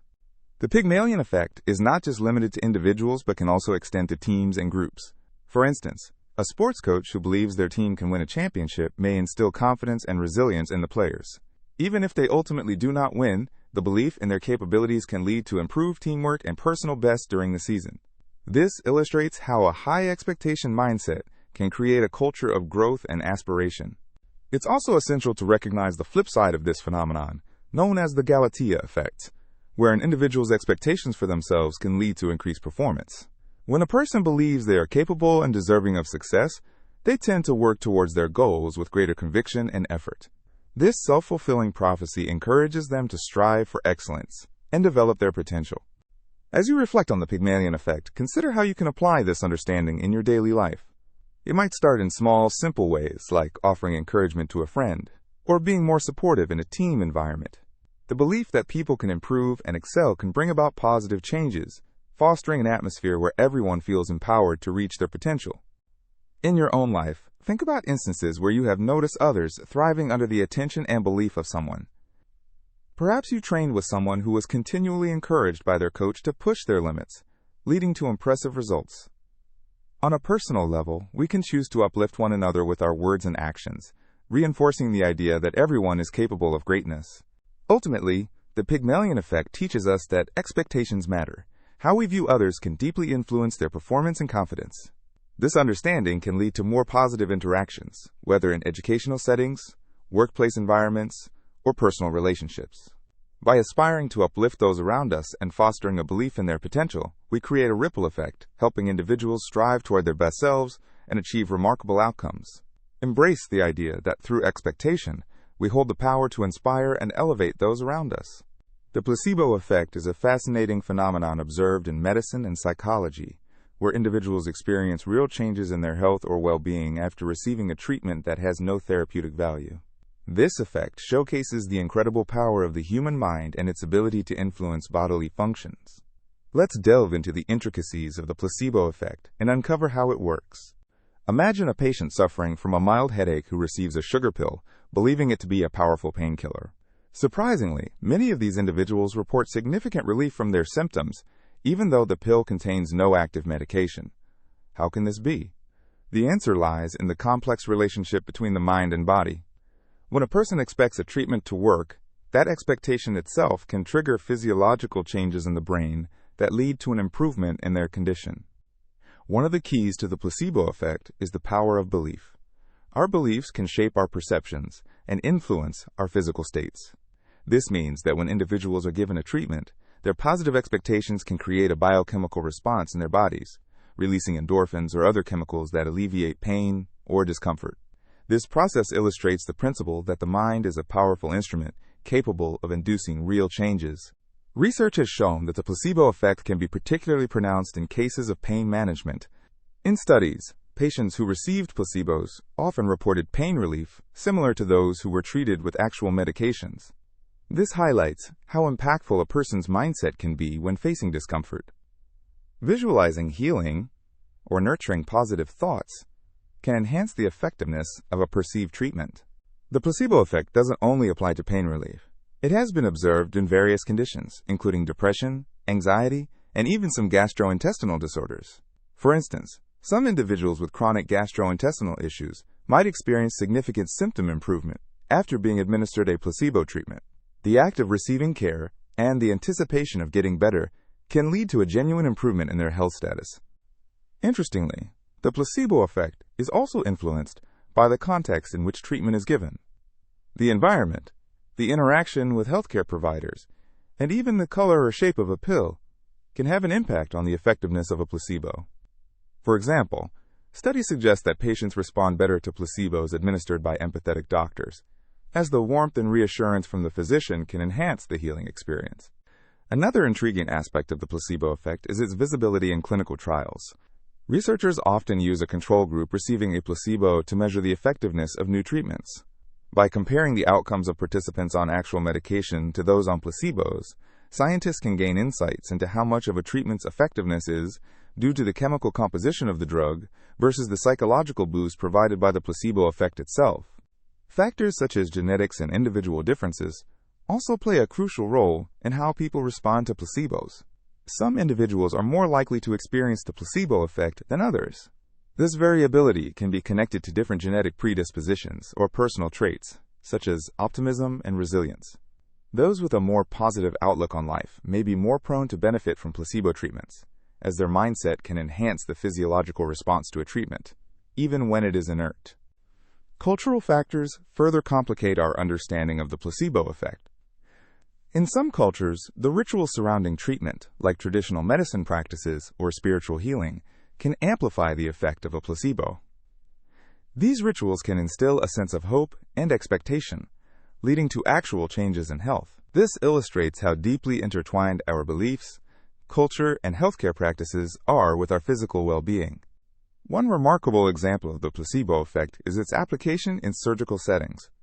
Studies have shown that some patients who have undergone sham surgeries, procedures that mimic genuine surgery, report improvements in their conditions. These findings challenge conventional beliefs about medical interventions and force us to reconsider how much power the mind has in the healing process. As we explore the potential of the placebo effect, it's important to acknowledge its ethical implications. The use of placebos in clinical practice raises questions about informed consent and the relationship between doctors and patients. Transparency is crucial in healthcare, and the deliberate use of placebos can be controversial. However, understanding the mechanisms behind the placebo effect encourages healthcare providers to adopt a more holistic approach to treatment, focusing on the emotional and psychological dimensions of patient care. In conclusion, the placebo effect stands as a testament to the profound connection between the mind and body. It reminds us that our expectations and beliefs can shape our experiences and even alter our biological processes. The power of positive thinking and the intricate complexities of human psychology should never be underestimated. Embracing this understanding not only helps us improve healthcare practices, but also encourages us to foster a more optimistic viewpoint in our everyday lives. Have you ever noticed how your preferences can shift when faced with a choice, especially when an additional option is introduced? This phenomenon is known as the Decoy Effect, and it showcases the fascinating ways our decisions can be influenced by context. Imagine you're at a cafe, looking at the menu options for a refreshing beverage. You might see 2 drinks, a small coffee for $3 and a large coffee for $5. At first, the small size might seem appealing because of its lower price. However, when the cafe introduces a medium coffee for $4, something intriguing happens. The medium option acts as a decoy, making the large coffee more appealing. Suddenly, the large coffee feels like a better deal, encouraging you to spend the extra dollar instead of just opting for the small. The decoy effect is more than just a quirky observation. It reveals the complexity of human decision-making. It sheds light on how our choices are not made in isolation, but are instead influenced by other available options. For example, consider a marketing scenario where a company offers 3 products: a basic model for $100, a premium model for $200, and a new model that has similar features to the premium one but is priced at $190. The presence of the new model acting as a decoy makes the premium model appear more appealing. You start to view the premium model as a worthwhile investment rather than just a slightly better option compared to the basic one. Your perception shifts, and you may find yourself leaning toward the premium choice, even if you initially planned to stick to the basic one. This effect extends beyond consumer choices and has implications in various fields, including behavioral economics and psychology. It demonstrates how we often rely on relative comparisons rather than absolute values when making decisions. Our brain tends to evaluate options based on how they stack up against one another, not solely based on their individual merits. In essence, the context in which we make choices can significantly sway our final decisions. The decoy effect also has practical applications in everyday life. For instance, when you're shopping for a new phone, you might be presented with different models. One model may have slightly outdated features compared to another that boasts advanced technology, but comes at a much higher price. If a third model is introduced with a few attractive features, but at a price point that is just slightly lower than the high-end model, it can alter your perception of the high-end option, making it seem like a justifiable expenditure. Consequently, you might opt for the more expensive phone while overlooking the more cost-effective first option. Marketers and businesses are keenly aware of the decoy effect and often use it strategically to influence consumer behavior. By presenting options in a certain way, they can steer customers toward particular products or services. This can take various forms, whether it's through pricing strategies, packaging designs, or promotional offers. The decoy can serve as a persuasive tool, transforming consumer choices and driving higher sales for specific items. Moreover, the decoy effect can extend beyond consumer goods. Consider a restaurant menu, where the addition of a more expensive dish, even if it is not the most popular, can lead diners to choose mid-range options that might otherwise seem less appealing. The psychology is fascinating. Diners might perceive the mid-range dish as a sensible compromise between cost and quality due to the presence of the more expensive option. Furthermore, this concept has intriguing implications in decision-making outside of consumerism. For example, in personal relationships, when considering various choices for a potential partner, the introduction of someone who appears to have a few attractive but ultimately less favorable qualities can negatively influence evaluations of others. This decoy can alter how one perceives the value of their other options. It emphasizes the importance of context in shaping our judgments and preferences. In summary, the decoy effect highlights a captivating aspect of human psychology. Our choices are decidedly influenced by the options we are presented with, revealing that we are not always as rational as we might think. Instead, our decisions can be delicately swayed by seemingly irrelevant factors, such as the introduction of an additional option. This knowledge is valuable, particularly for consumers and marketers alike. By understanding these dynamics, we can navigate the complex landscape of choices more effectively. The next time you find yourself choosing between options, take a moment to consider how the choices around you might be shaping your preferences, revealing the intricate dance of influence in our decision-making process. Ingroup bias is a fascinating and intricate aspect of human behavior, reflecting our tendency to favor individuals we perceive as members of our own group. This bias influences how we interact with others, often shaping our social connections, judgments, and even decisions in significant ways. To understand in-group bias, we first need to explore the concept of groups themselves. Groups can be formed around various characteristics, such as nationality, ethnicity, religion, profession, or even shared interests. Essentially, any characteristic that brings people together can create an in-group. Imagine a sports team. The players share a common goal, practice together, and often develop strong bonds. Fans also form an in-group, supporting their team and celebrating victories, while sometimes exhibiting animosity toward rival teams. This allegiance stems from identity. When we identify ourselves as members of this group, we feel a sense of belonging. This connection can strengthen their loyalty, making them more likely to champion their team, regardless of performance.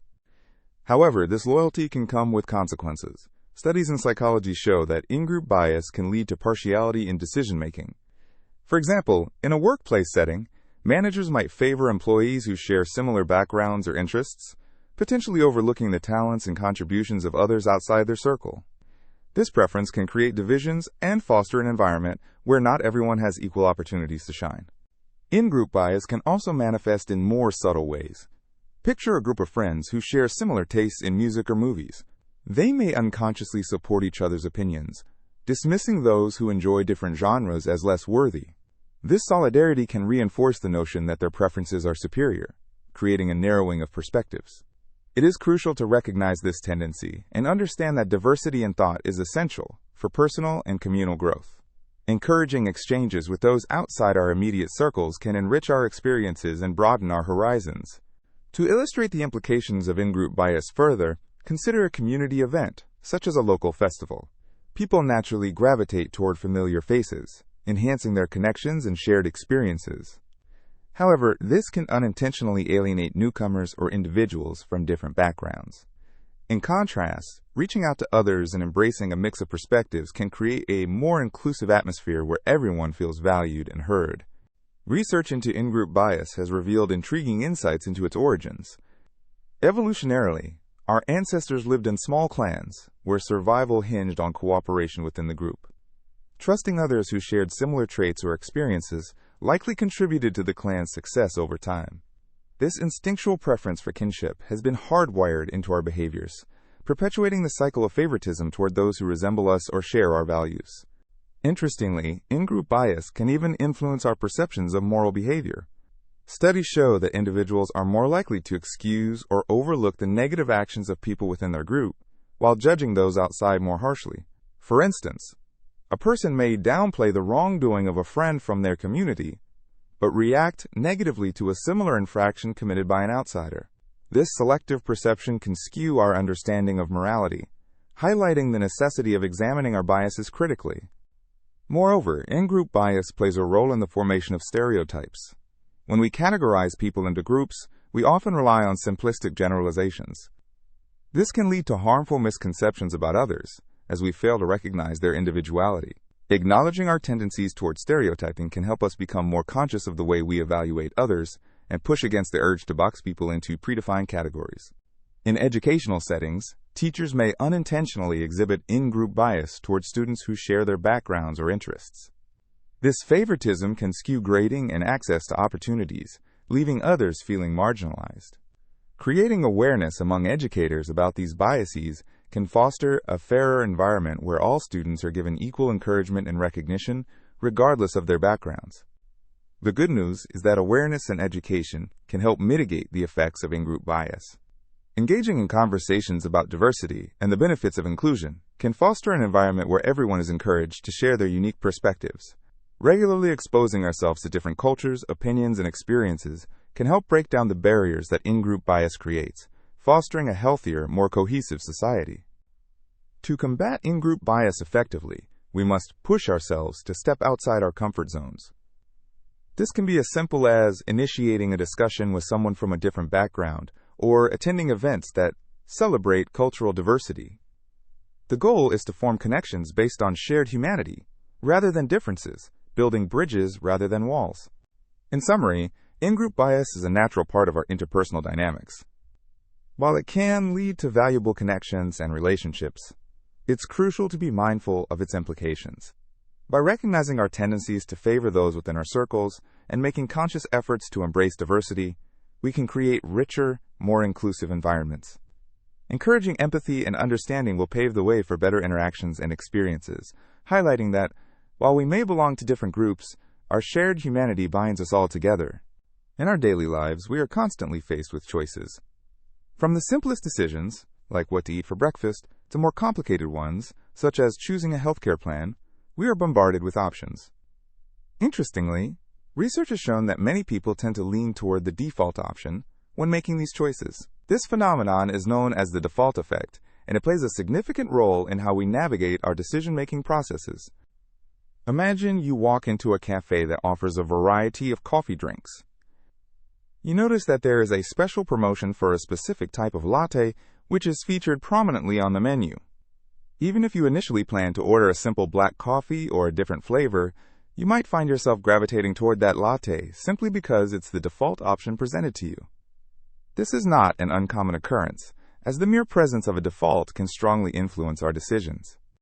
The default effect can be observed in numerous contexts, from the simple act of choosing a meal to more significant decisions like financial investments or healthcare plans.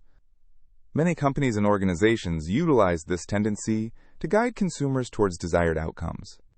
For instance, when enrolling in a retirement plan, if the default option is set to automatically include employees in the plan with a certain percentage of their salary contributed, research indicates a higher participation rate compared to when individuals must opt in actively. This default arrangement effectively nudges individuals toward a behavior that is beneficial for their future without requiring them to put in much effort. A prime example of this effect is evident in organ donation rates across different countries.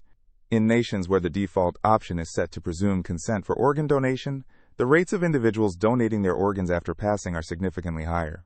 Conversely, in places where people must opt in to become organ donors, the acceptance rates drop dramatically. This illustrates how simply framing the choice can lead to vastly different outcomes. Moreover, the default effect is not limited to passive choices. It also impacts how we perceive our environment and interact with technology.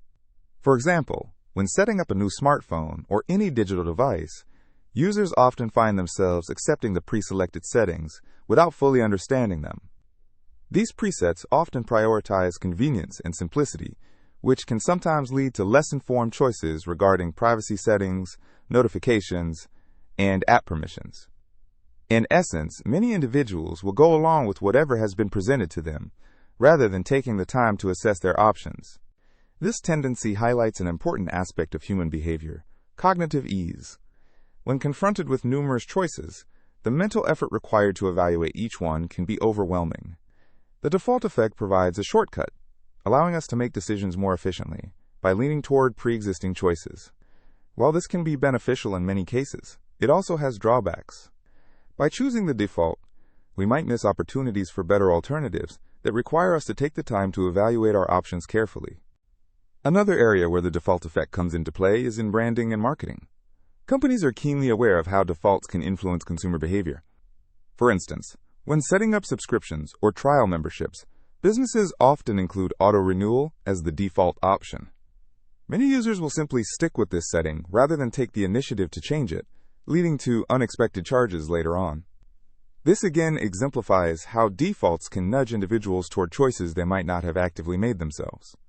However, being aware of the default effect can empower individuals to make more deliberate decisions. By actively questioning the choices laid out before us, whether they be preset options on a form or recommended playlists and music apps, we can become more engaged with our decision-making processes. The key is to recognize when we're defaulting to the path of least resistance versus when we're making conscious choices that truly align with our preferences and values. In conclusion, the default effect is a powerful force that shapes our decision-making. It highlights how our choices are often guided by what's readily available, or the path of least resistance. Understanding this concept can help us become more mindful consumers and decision-makers. By actively questioning defaults and exploring alternatives, we empower ourselves to make choices that better reflect our true intentions. So, next time you're faced with a decision, big or small, Take a moment to reflect on the options available to you and consider whether you are choosing out of convenience or making a choice that resonates with who you truly are. Recognizing the default effect can help shape your understanding of choices, encouraging you to navigate your decisions with greater awareness and intention each step of the way. Cognitive dissonance is a fascinating psychological phenomenon that occurs when a person experiences mental discomfort or tension due to holding conflicting beliefs, values, or attitudes simultaneously. This concept was first introduced by psychologist Leon Festinger in the 1950s and has since become a central idea in understanding human behavior and decision-making. Imagine a situation where you consider yourself an environmentally conscious individual, yet you drive a gas-guzzling vehicle. The conflicting thoughts of wanting to protect the environment and the reality of your choices create a sense of discomfort. This internal conflict can lead you to rationalize your behavior, perhaps telling yourself that modern cars are more efficient, or that you need the vehicle for practical reasons. This process of rationalization helps to reduce the mental tension you feel. Cognitive dissonance can be seen in various aspects of life. For instance, consider someone who smokes cigarettes, despite knowing the health risks associated with smoking. The knowledge of the dangers and the action of smoking are at odds. To alleviate the discomfort, the individual might downplay the health risks, convince themselves that they only smoke occasionally, or even emphasize the stress relief that comes from smoking. This inner dialogue helps them cope with the dissonance between their behavior and their knowledge of smoking's consequences. Another example can be found in consumer behavior. Assume you purchased an expensive smartphone. After the purchase, you learn about a different model that has better features at a lower price. This new information creates cognitive dissonance, as you might feel regret for your choice or question your judgment. To resolve this discomfort, you may focus on the positive aspects of your expensive smartphone, convincing yourself that it has unique qualities that justify its price, despite knowing that there are better alternatives. Cognitive dissonance doesn't just influence individual choices, it can also impact group dynamics and social situations. In group settings, people often experience dissonance when their beliefs clash with those of their peers. For example, if a group of friends discusses their thoughts on a political issue, an individual who holds a dissenting opinion may feel uncomfortable and try to align their beliefs with the group's consensus. They might change their viewpoint or suppress their true feelings to avoid conflict, resulting in an internal struggle that can affect their mental well-being. The influence of cognitive dissonance extends even to moral dilemmas. Consider someone who believes in honesty but finds themselves telling a lie to avoid hurting someone's feelings. The knowledge that they have acted against their core value creates a mental conflict. They may justify the lie by asserting that it was a white lie, meant to protect someone, thus alleviating the discomfort. This rationalization can help them reconcile their actions with their beliefs, although it may lead to further internal conflict down the road. Cognitive dissonance can also motivate positive change. For instance, an individual who values fitness but leads a sedentary lifestyle may feel uncomfortable with their choices. This awareness can drive them to adopt healthier habits, such as exercising regularly or eating more nutritious foods. The resulting action not only resolves the dissonance, but also reinforces their values, leading to a more cohesive sense of self. Educational settings are also impacted by cognitive dissonance. Students who work hard to achieve good grades may feel conflicted if they choose to cheat on an exam.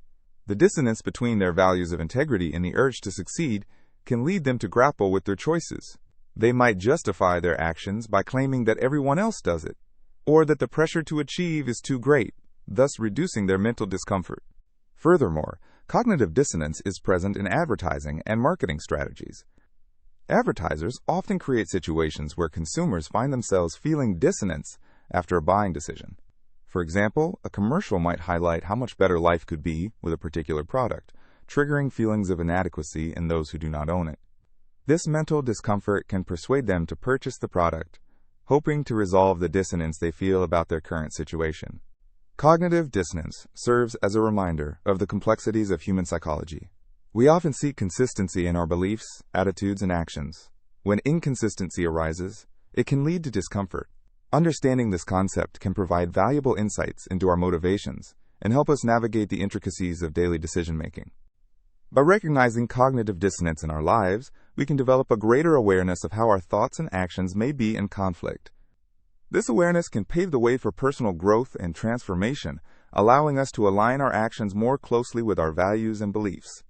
In a world filled with competing narratives and influences, cultivating this understanding can lead to a more harmonious relationship with ourselves and others, ultimately enriching our experiences.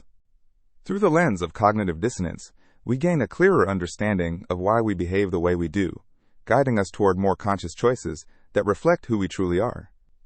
As we continue to explore the human mind and our interactions with the world around us, remembering the impact of conflicting cognitions can foster growth and a deeper sense of connection.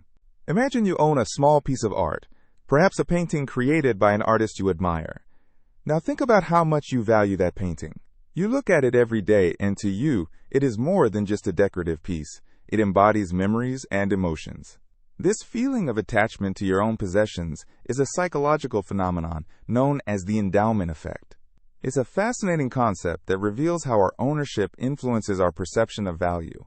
The Endowment Effect suggests that people often assign more value to items they own compared to identical items they do not own.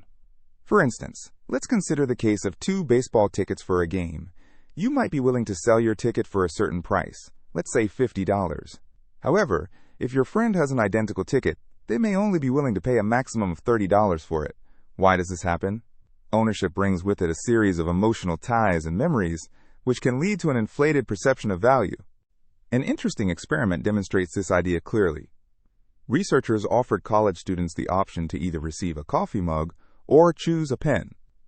Once they had made their choice and owned it, the participants were asked how much they would be willing to sell their item for. Mug owners typically valued their mugs at a significantly higher price compared to how much they would be willing to pay for it if they had initially chosen the pen. This discrepancy illustrates how merely possessing an item can alter the perceived value. Why does this happen? One explanation lies in our psychological attachment to ownership. When we possess something, it often becomes intertwined with our identity. Consider your favorite book. It's not simply a collection of pages bound together. It's a treasure trove of memories, lessons learned, and even a marker of your interests. This emotional connection influences how we assess its worth. When we think of selling it, the memories and value we associate with that book can lead to a sense of loss, making us value it more highly than we would if we did not own it. Additionally, the endowment effect can be connected to our innate fear of loss, often referred to as loss aversion. This principle suggests that losing something we own can feel more painful than the pleasure derived from gaining something of equal value. Imagine selling that painting or your favorite book.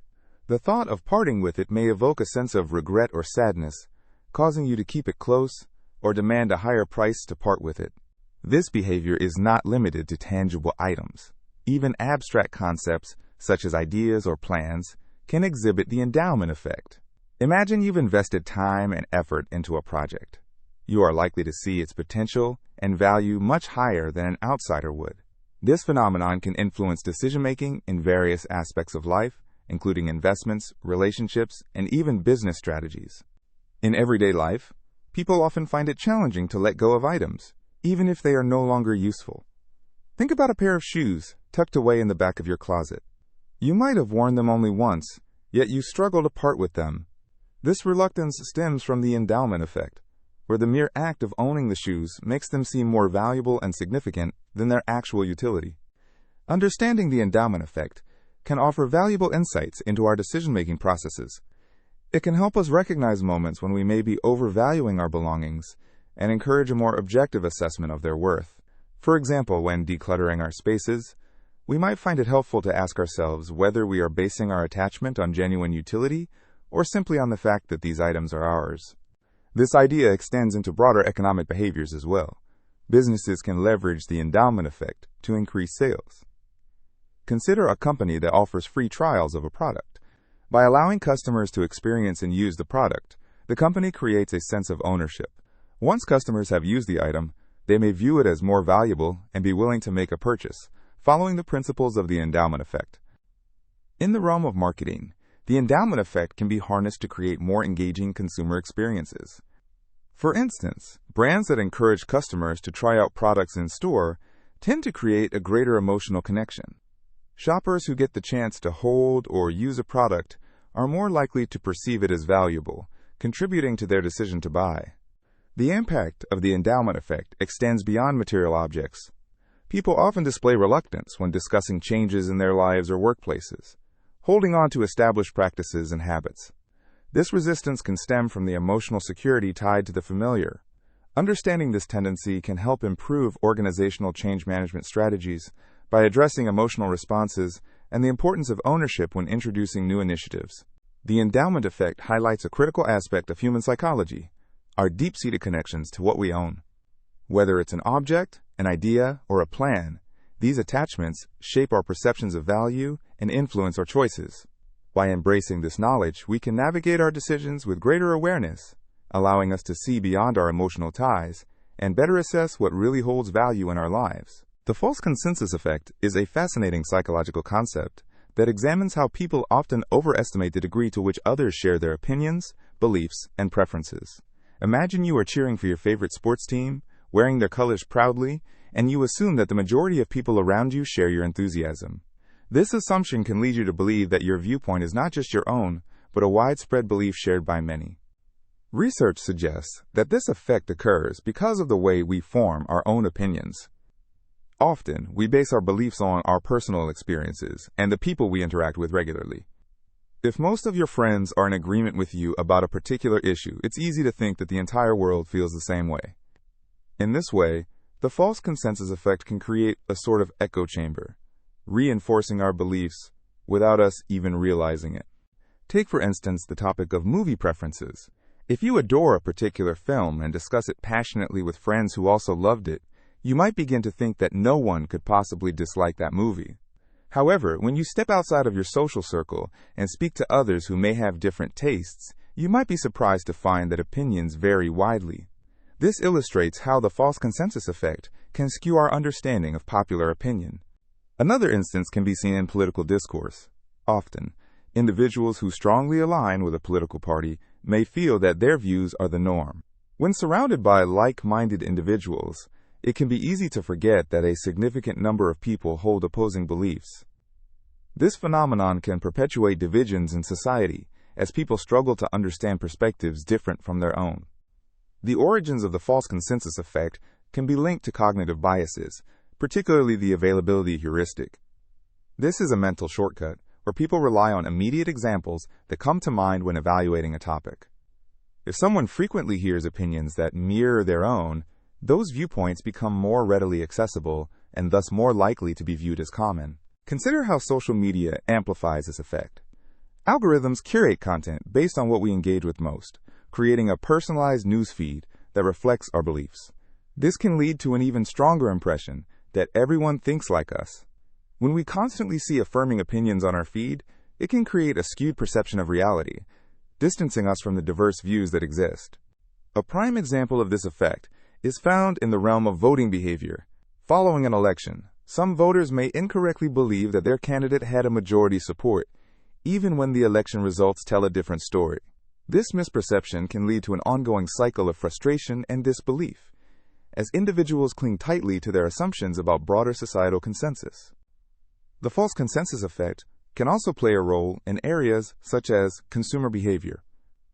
For example, if you purchase an item and have a strong positive reaction, you might assume that everyone else feels the same way about it. That's why product reviews can be so persuasive. When we see that others share our praise, it reinforces our initial enjoyment. Conversely, criticism can lead us to believe others are equally discontented, even when that may not be the case.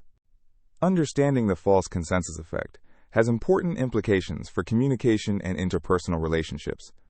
It reminds us to engage with diverse perspectives, actively seek out opposing viewpoints, and challenge our assumptions. By doing so, we can foster a deeper understanding of the world around us and cultivate empathy towards those who think differently. Additionally, awareness of this psychological phenomenon can lead to more effective debate and discussion. When we acknowledge that our experiences and beliefs may not be universally shared, we can approach conversations with a more open mind.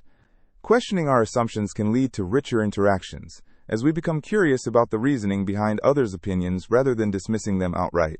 In the workplace, the false consensus effect can impact teamwork and collaboration.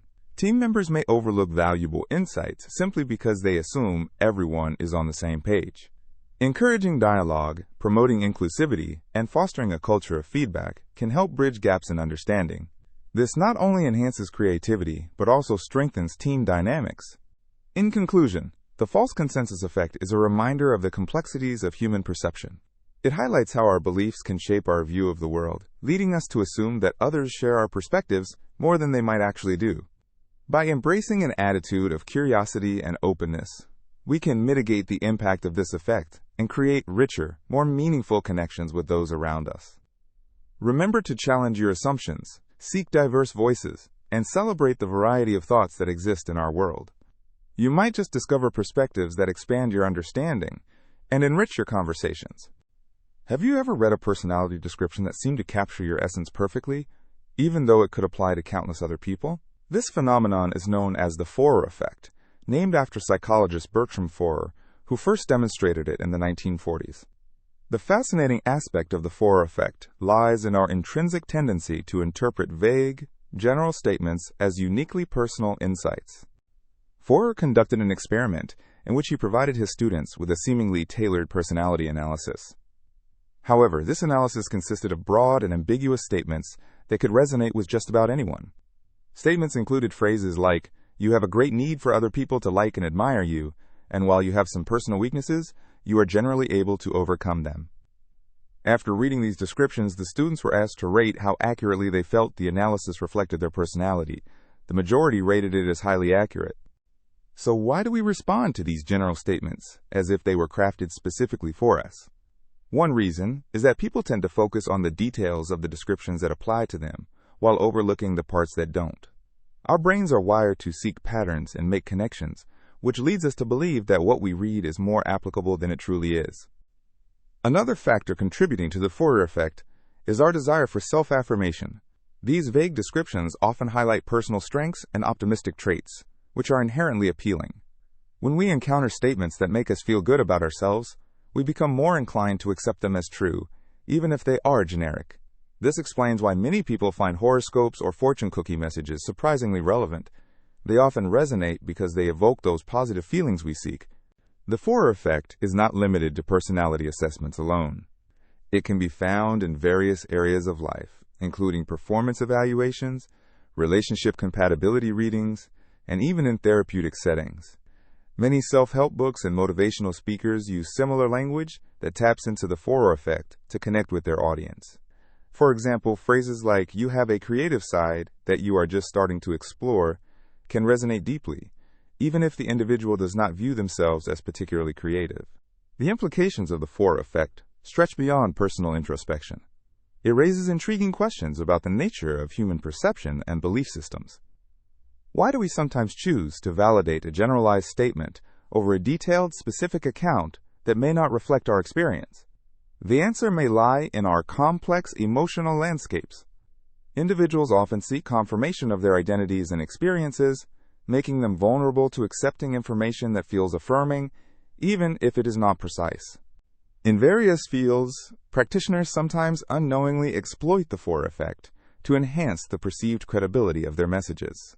For instance, in alternative therapies, or even in the context of social media influencers, the use of ambiguous affirmations can create a sense of trust and connection. By providing statements that many can relate to, they are capable of fostering a comforting bond with their audience. Moreover, the Forer effect has practical ramifications. Businesses that deliver personalized marketing experiences often utilize this cognitive bias. Think about those online quizzes or personality tests that promise to reveal your ideal career path or relationship match. They capitalize on the Forer effect by presenting results that are carefully crafted to sound individually relevant, encouraging consumers to engage and share their results, which increases brand interaction. Our intuition about ourselves and the world is shaped by a combination of experience, emotion, and often, the interpretations we choose to adopt. The Forer effect illustrates how we navigate these influences, highlighting the ways in which our individual identities are shaped not only by our personal experiences, but also by the perceptions we hold about the information presented to us. In academic and psychological studies, the Forer effect continues to be a topic of interest due to its implications for understanding human behavior. Researchers explore its connection with concepts like belief persistence, confirmation bias, and social influence. As our understanding deepens, it encourages introspection about our acceptances of generalized statements. Are we being critical consumers of the information that we encounter? Or are we quickly allowing vague ideas to define our self-view?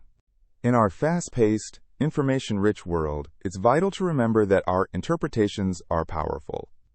The Forer effect reminds us to be discerning and reflective about the messages we consume. Just because a statement resonates doesn't automatically validate its truth. By questioning and critically analyzing the information we are presented with, we may cultivate a more nuanced understanding of ourselves and the world around us. In summary, the Forer effect offers a remarkable insight into the intricacies of human cognition. It encapsulates how we can find meaning in seemingly universal statements and demonstrates our natural tendencies to seek validation and personal connection.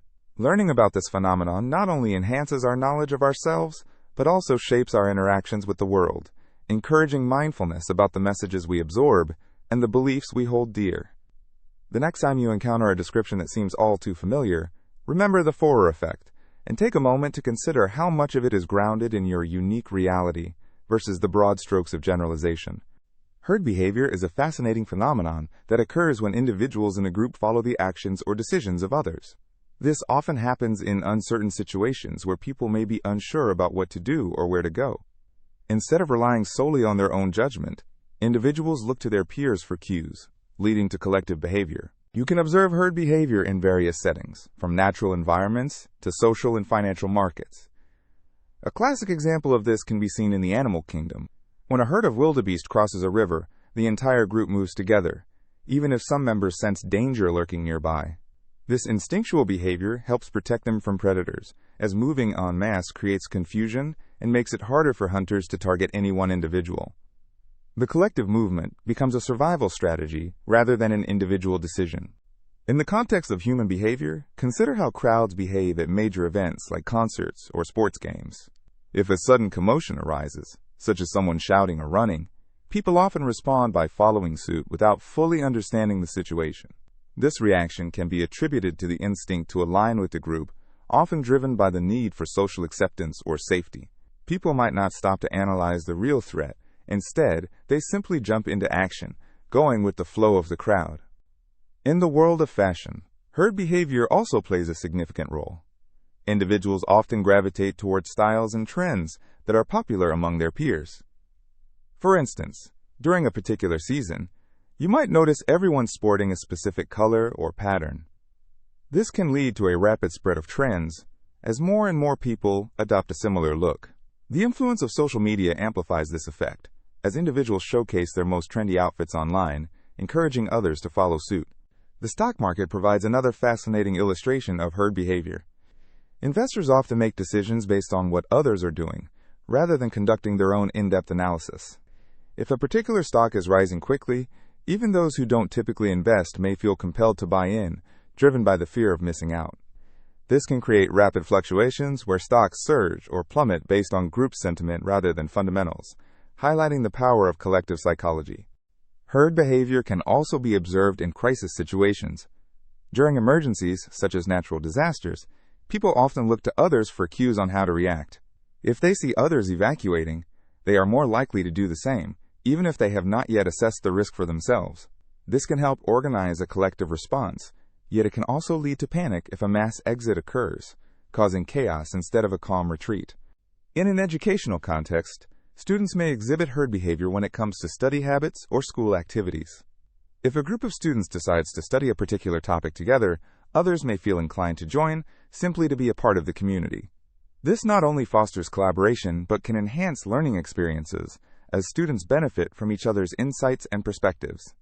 However, it also means that some may follow the crowd, even if they are not genuinely interested, which can dilute their passion for learning. Social media platforms are another prime example of herd behavior. When a new challenge or trend goes viral, people often participate without questioning its significance or relevance to their lives. Think of the countless viral dance challenges or social media dares. Individuals hop on the bandwagon, often for the sake of belonging to a group or seeking approval from their peers. This behavior highlights both the positive and negative aspects of collective action, where a sense of community can emerge yet individual authenticity may get lost in the process. Understanding herd behavior is crucial in recognizing how it impacts decision-making across various sectors. Marketers leverage this tendency by creating campaigns that tap into the desire for social acceptance. They highlight what others are doing, suggesting that following the trend is a wise choice. In turn, this influences consumer behavior, as people seek to align themselves with the majority. Despite the potential downsides of herd behavior, such as leading to poor decisions or blind conformity, it also emphasizes humanity's intrinsic social nature. The tendency to connect with others can foster collective intelligence and strengthen community bonds. In environments where collaboration and shared experiences thrive, herd behavior can yield positive outcomes.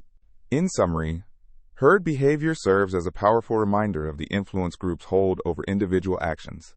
Whether in nature, finance, social dynamics, or personal connections, the drive to conform can lead to fascinating outcomes.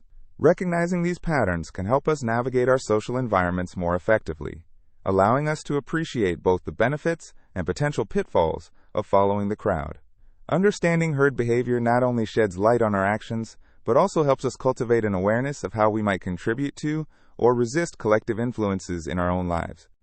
Authority bias is a fascinating psychological phenomenon that influences how we perceive information and make decisions.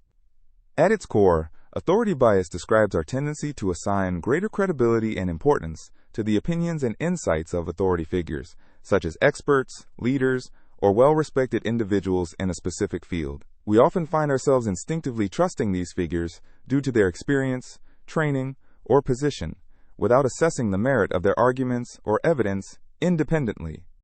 One of the reasons authority bias is so prevalent can be traced back to the way we are socialized. From a young age, we learn to respect authority figures, such as teachers, doctors, and parents. This respect ultimately shapes our attitudes and beliefs about who is knowledgeable and trustworthy. For instance, when a renowned scientist makes a claim about climate change, we are more likely to accept it without question because of their credentials and reputation. Consider the world of healthcare. When a physician discusses a treatment plan or prescribes medication, their authority often leads patients to follow their guidance closely. Many individuals may not fully understand the nuances of their health conditions or alternative treatment options, so they lean on their doctor's expertise. However, this can sometimes lead to blind trust, where patients may overlook additional opinions or research that could provide valuable insights or alternatives. Another interesting context for authority bias can be seen in advertising. Brands often utilize authority figures, such as celebrities or industry experts, to endorse their products. Take, for example, a popular sports figure promoting a new energy drink. Their endorsement can significantly influence consumer behavior because people assume that their expertise in sports translates into knowledge about nutritional products. This connection between authority and consumer trust can sway decisions, even if the product may not be the best choice. Social media has added another layer to authority bias. Influencers and content creators have emerged as new authority figures for many, especially among younger audiences. When a popular influencer shares their thoughts on a product or life advice, their followers may take these opinions at face value, ignoring potential biases or the authenticity of the influencer's experience. This creates an intricate web where authority is derived not just from formal qualifications, but also from online popularity and relatability. Even in legal contexts, authority bias can influence jury decisions. Jurors may be more likely to trust the testimonies of expert witnesses and seasoned attorneys, often giving their opinions more weight than the defense or prosecution's arguments. This reliance on perceived authority can shape verdicts, underscoring the powerful impact that trust and expertise can have on outcomes. Despite its compelling nature, authority bias can have substantial downsides. While it's beneficial to seek guidance from knowledgeable individuals, relying solely on their opinions can limit our own critical thinking and ability to evaluate information. We may overlook contradictory evidence or alternative viewpoints, potentially leading to misguided beliefs or decisions. This is particularly troubling when it comes to issues that require a diverse array of opinions, such as public policy or scientific discourse. An illustrative example of the dangers of authority bias comes from the realm of nutrition. For many years, people accepted the dietary guidelines set forth by reputed health organizations and experts. These guidelines often favored low-fat diets, which led many to avoid healthy fats while consuming processed foods that were labeled as low-fat. Over time, research revealed that not all fats are created equal, and that some fats, like those found in avocados and nuts, are actually beneficial for health. The prevailing authority-led narrative caused many to ignore critical information about nutrition until a shift gradually occurred. In recognizing authority bias, individuals can strive to develop a more balanced approach to information consumption. Encouraging curiosity and critical thinking can empower us to question even the most respected figures. Instead of simply accepting information at face value, we can begin to look for corroborating evidence, seek multiple perspectives, and engage in discussions that challenge our viewpoints. This practice not only enhances our understanding but also fosters a more inclusive and well-rounded discussion, encouraging others to speak up and share their insights. Ultimately, authority bias is a double-edged sword. While respecting authority can lead us to valuable insights and knowledge, it is essential to remain vigilant and discerning. By cultivating a mindset of inquiry and openness, we can navigate the complexities of information in our world, harnessing the benefits of authority while ensuring that our decisions and beliefs are informed by comprehensive and balanced perspectives. As we continue to learn and grow, we can move towards a more enlightened and versatile understanding of authority and its place in our lives. Have you ever noticed how you can remember a task you've started but haven't finished more vividly than something you completed? This interesting phenomenon is known as the Zeigarnik Effect, named after Russian psychologist Bluma Zeigarnik, who first identified it in the 1920s. The Zeigarnik Effect suggests that our minds have a unique way of organizing memories, making incomplete tasks stick in our brains more prominently than completed ones. Imagine you're at a party. You get into a conversation with someone, and halfway through, a loud announcement interrupts you. When you later return to that conversation, you might find it easier to recall the unfinished topic than a different, completed discussion. This is the Zeigarnik Effect at play, where the open-ended conversation creates a sense of tension or curiosity that keeps it alive in your memory. One of Zeigarnik's most famous experiments involved observing waiters in a cafe. She found that the waiters could remember orders that had not yet been fulfilled much better than those that had already been served. The fact that the orders were still pending created a sort of mental bookmark that kept them active in the waiters' minds. Once the order was completed, the memory of it faded away. This suggests that our minds prioritize open tasks, as they trigger a psychological tension that we feel compelled to resolve. The Zeigarnik Effect can be seen in various aspects of daily life. Take an unfinished book, for instance. If you've started reading a novel but have set it aside partway, the characters and plot often linger in your thoughts, prodding you to continue. Conversely, if you've finished that book, while the story may still hold significance, the urgency to think about it diminishes. The tension of not knowing the ending fuels your desire to resolve that narrative. Our motivation to complete tasks can also influence creativity. Artists often work on multiple pieces at once, allowing the fresh energy of one unfinished artwork to invigorate their approach to another. This means that the attention kept alive by the Zeigarnik Effect can fuel inspiration, leading to a burst of creativity driven by incomplete thoughts or works. In everyday situations, the Zeigarnik Effect can be harnessed for productivity and organization. If you're working on a project and feel stuck, taking a break can create a mental space that allows your unfinished ideas to simmer. You might find that clarity comes unexpectedly when you return to the task, providing a powerful reminder of how our minds resolve the tension associated with incomplete tasks. In academic settings, students can utilize this effect to enhance their learning. When studying, breaking content into smaller tasks or segments encourages a sense of progress and understanding. For instance, instead of cramming all the material for a final exam in one sitting, taking breaks by switching topics or areas can enhance memorization. Each unfinished topic imbues a sense of urgency and engagement, aiding retention. As fascinating as the Zeigarnik Effect is in the realm of psychology, it also extends into marketing and consumer behavior. Advertisers often leave a storyline incomplete, designed to pique curiosity. Consider a commercial that presents a mystery. As viewers, we are prompted to seek the resolution, making the advertisement memorable. This clever tactic exploits the human tendency to pursue closure and maintain engagement with the brand or product. The implications of the Zeigarnik Effect broaden even further into personal relationships. Every unfinished conversation or unresolved conflict can create lasting memories that linger in our thoughts. By addressing and completing these interactions, we allow ourselves to clear our mental space, reflecting a deeper understanding of how moments stay with us. Like many psychological insights, the Zeigarnik Effect highlights the balance between completion and incompletion. While we often crave closure, it is the tension of the unfinished that can enhance our memory and engagement with tasks. Each open task holds a flicker of our attention, an invitation to return to something we've started. As you go about your day, pay attention to the tasks that linger in your mind. Are there things you've set aside that remain on your mental to-do list? Embrace that aspect. It's a natural piece of how our cognitive processes work. Recognizing the power of the Zeigarnik Effect might inspire you to complete those tasks, fueling a sense of accomplishment while appreciating the fascinating ways our minds operate. In a world full of distractions and endless responsibilities, remembering the unfinished can empower your approach to productivity and creativity. Understanding this psychological phenomenon not only enriches our comprehension of memory, but can also serve as a constant reminder of the nature of our mental processes. The next time you find an idea or task swirling around in your mind, remember that it's not just incomplete, it's part of the fascinating way our brains function, striving to create resolution and understanding. Embrace the power of the unfinished and allow it to drive you forward in your journey of discovery and completion. Survivorship bias is a fascinating concept that reminds us how easy it is to draw misleading conclusions when we only look at the successes around us, overlooking the many failures that didn't survive the test of time. This phenomenon can be observed in various domains such as business, history, sports, and even in our everyday lives.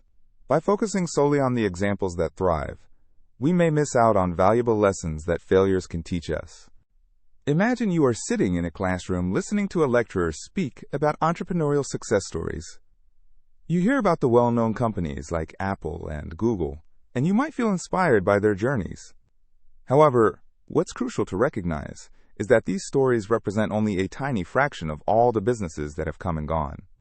For every successful startup that grows into a billion-dollar company, there are countless others that failed, often for reasons that could have provided important insights. We tend to celebrate the few who made it big while ignoring the many who tried and did not achieve the same level of success. To illustrate this, think of the film industry. Every year, we see blockbusters that dominate the box office and receive critical acclaim. But what often goes unnoticed is the multitude of films that never make it to the big screen or fail to leave a mark.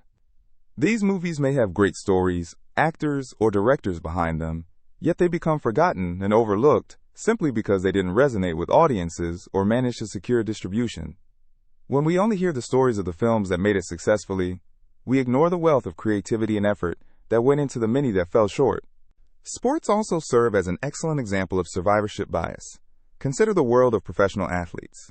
We often highlight the champions, their training regimens, and the sheer determination that propelled them to success. But what about the thousands of other athletes who trained just as hard, competed fiercely, and had to face the harsh reality of not making it to the professional level?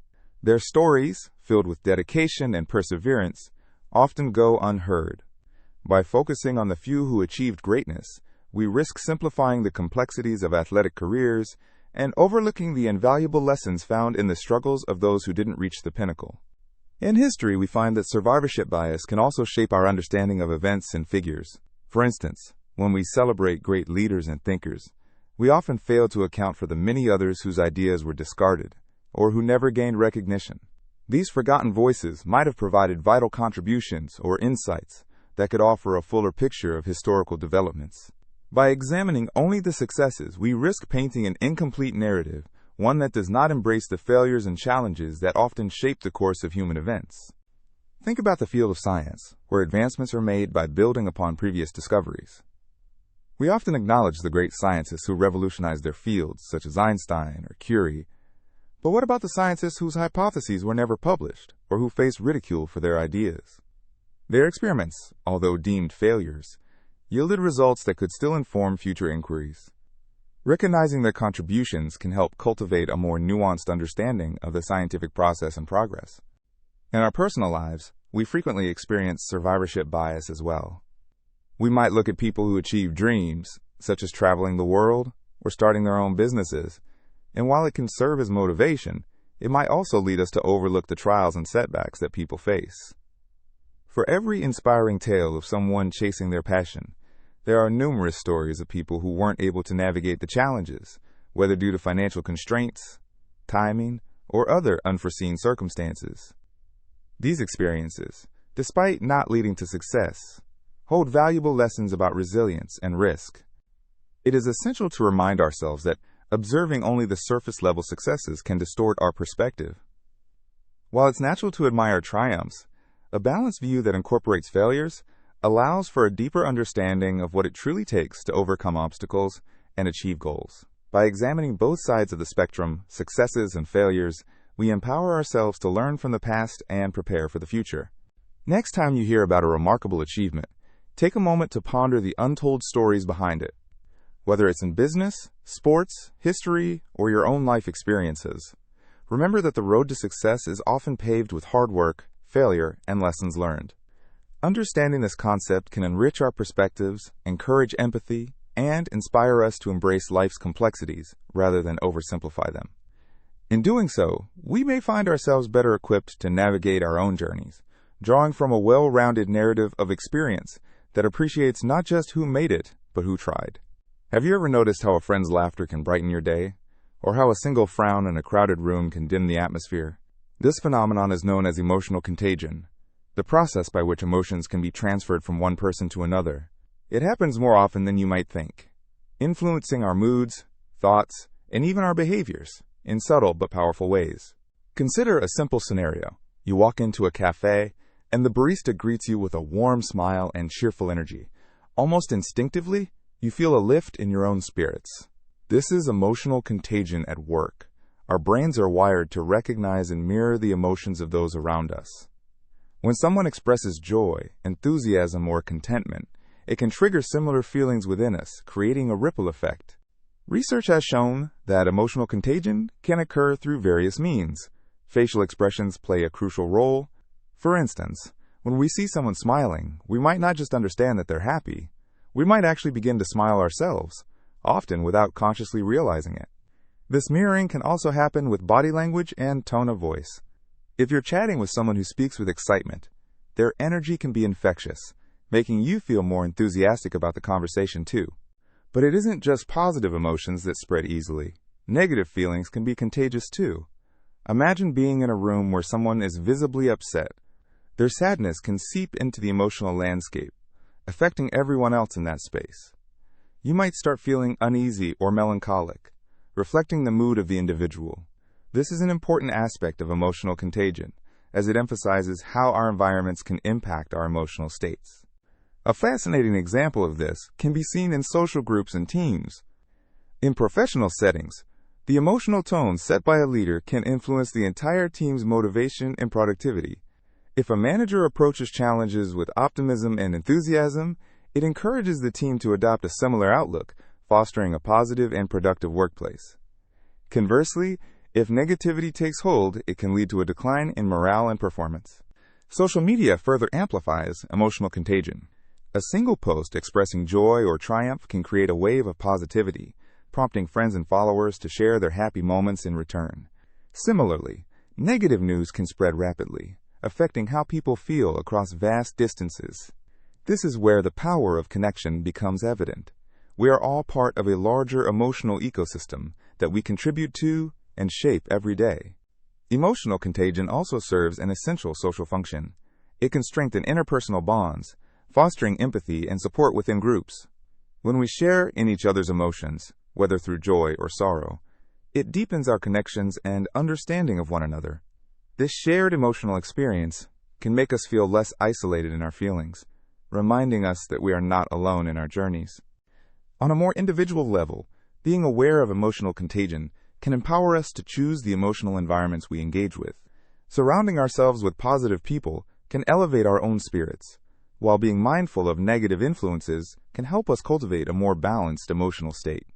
Have you ever noticed how spending time with someone who is consistently negative can drain your energy? Recognizing this pattern can help you make conscious choices about your relationships. In everyday life, we can actively contribute to emotional contagion in small, meaningful ways. A simple compliment to a stranger or a genuine smile as you pass someone on the street can spread warmth and positivity like ripples in a pond.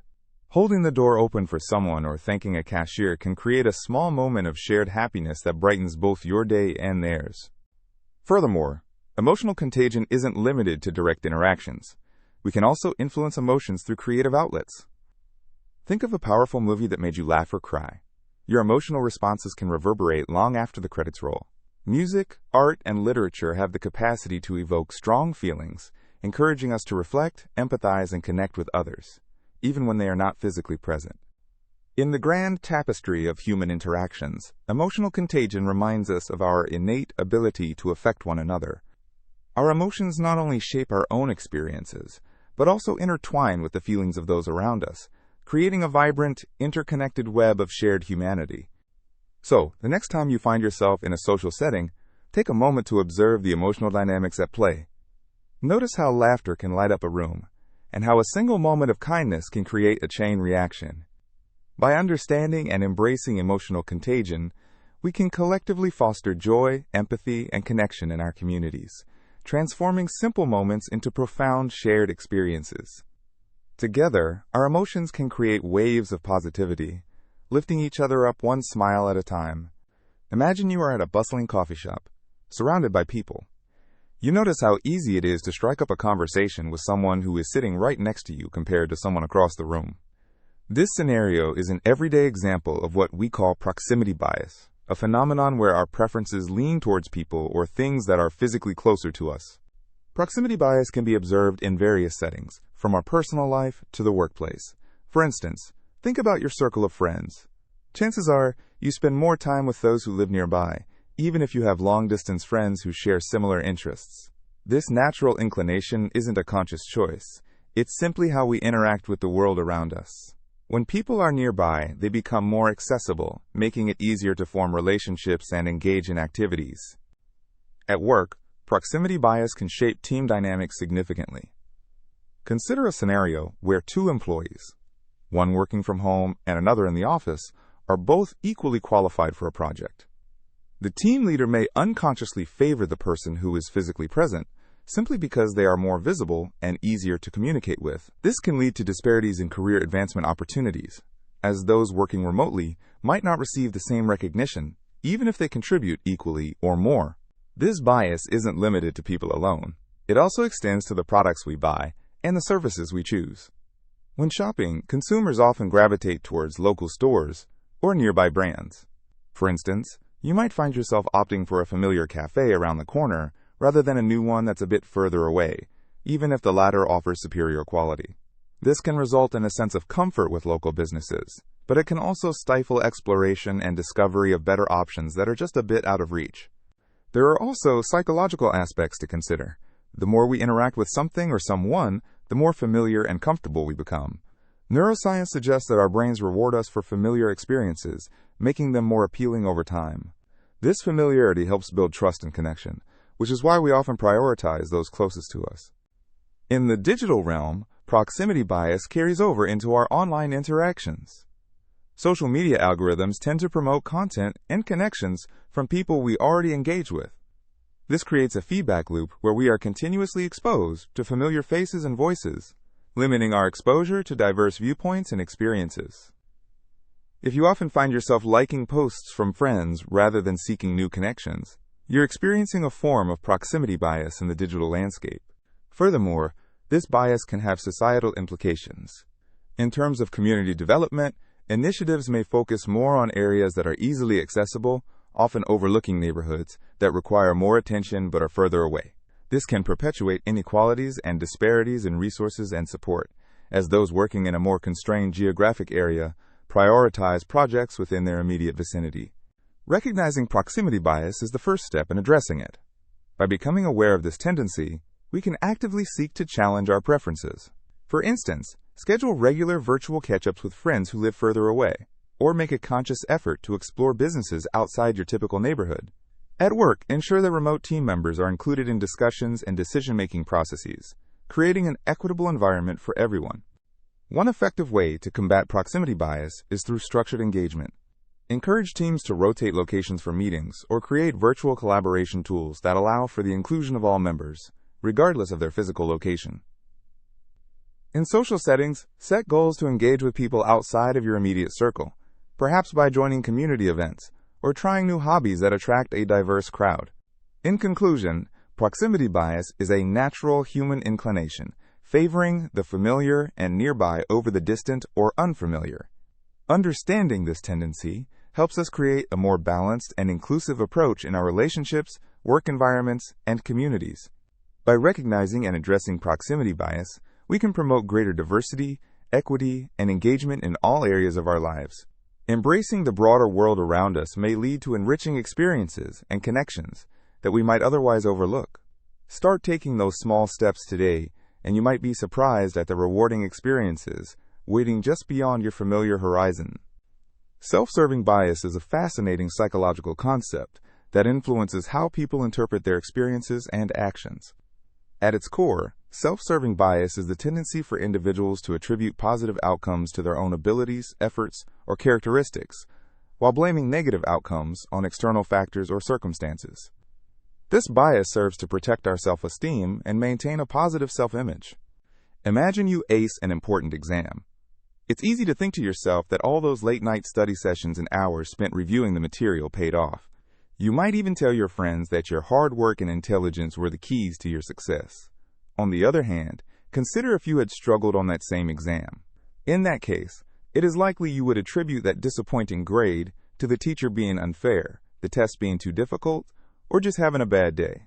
This split in reasoning reveals a fundamental aspect of human psychology, our desire to view ourselves in a positive light while deflecting blame from ourselves during times of difficulty. This bias is prevalent across various aspects of life, from academics and career achievements to personal relationships. For instance, think about a sports team. When they win a game, players might credit their skill, teamwork, and strategies for their victory. However, when they lose, it's common for them to point fingers at bad referees, injuries, or even the performance of the opponent.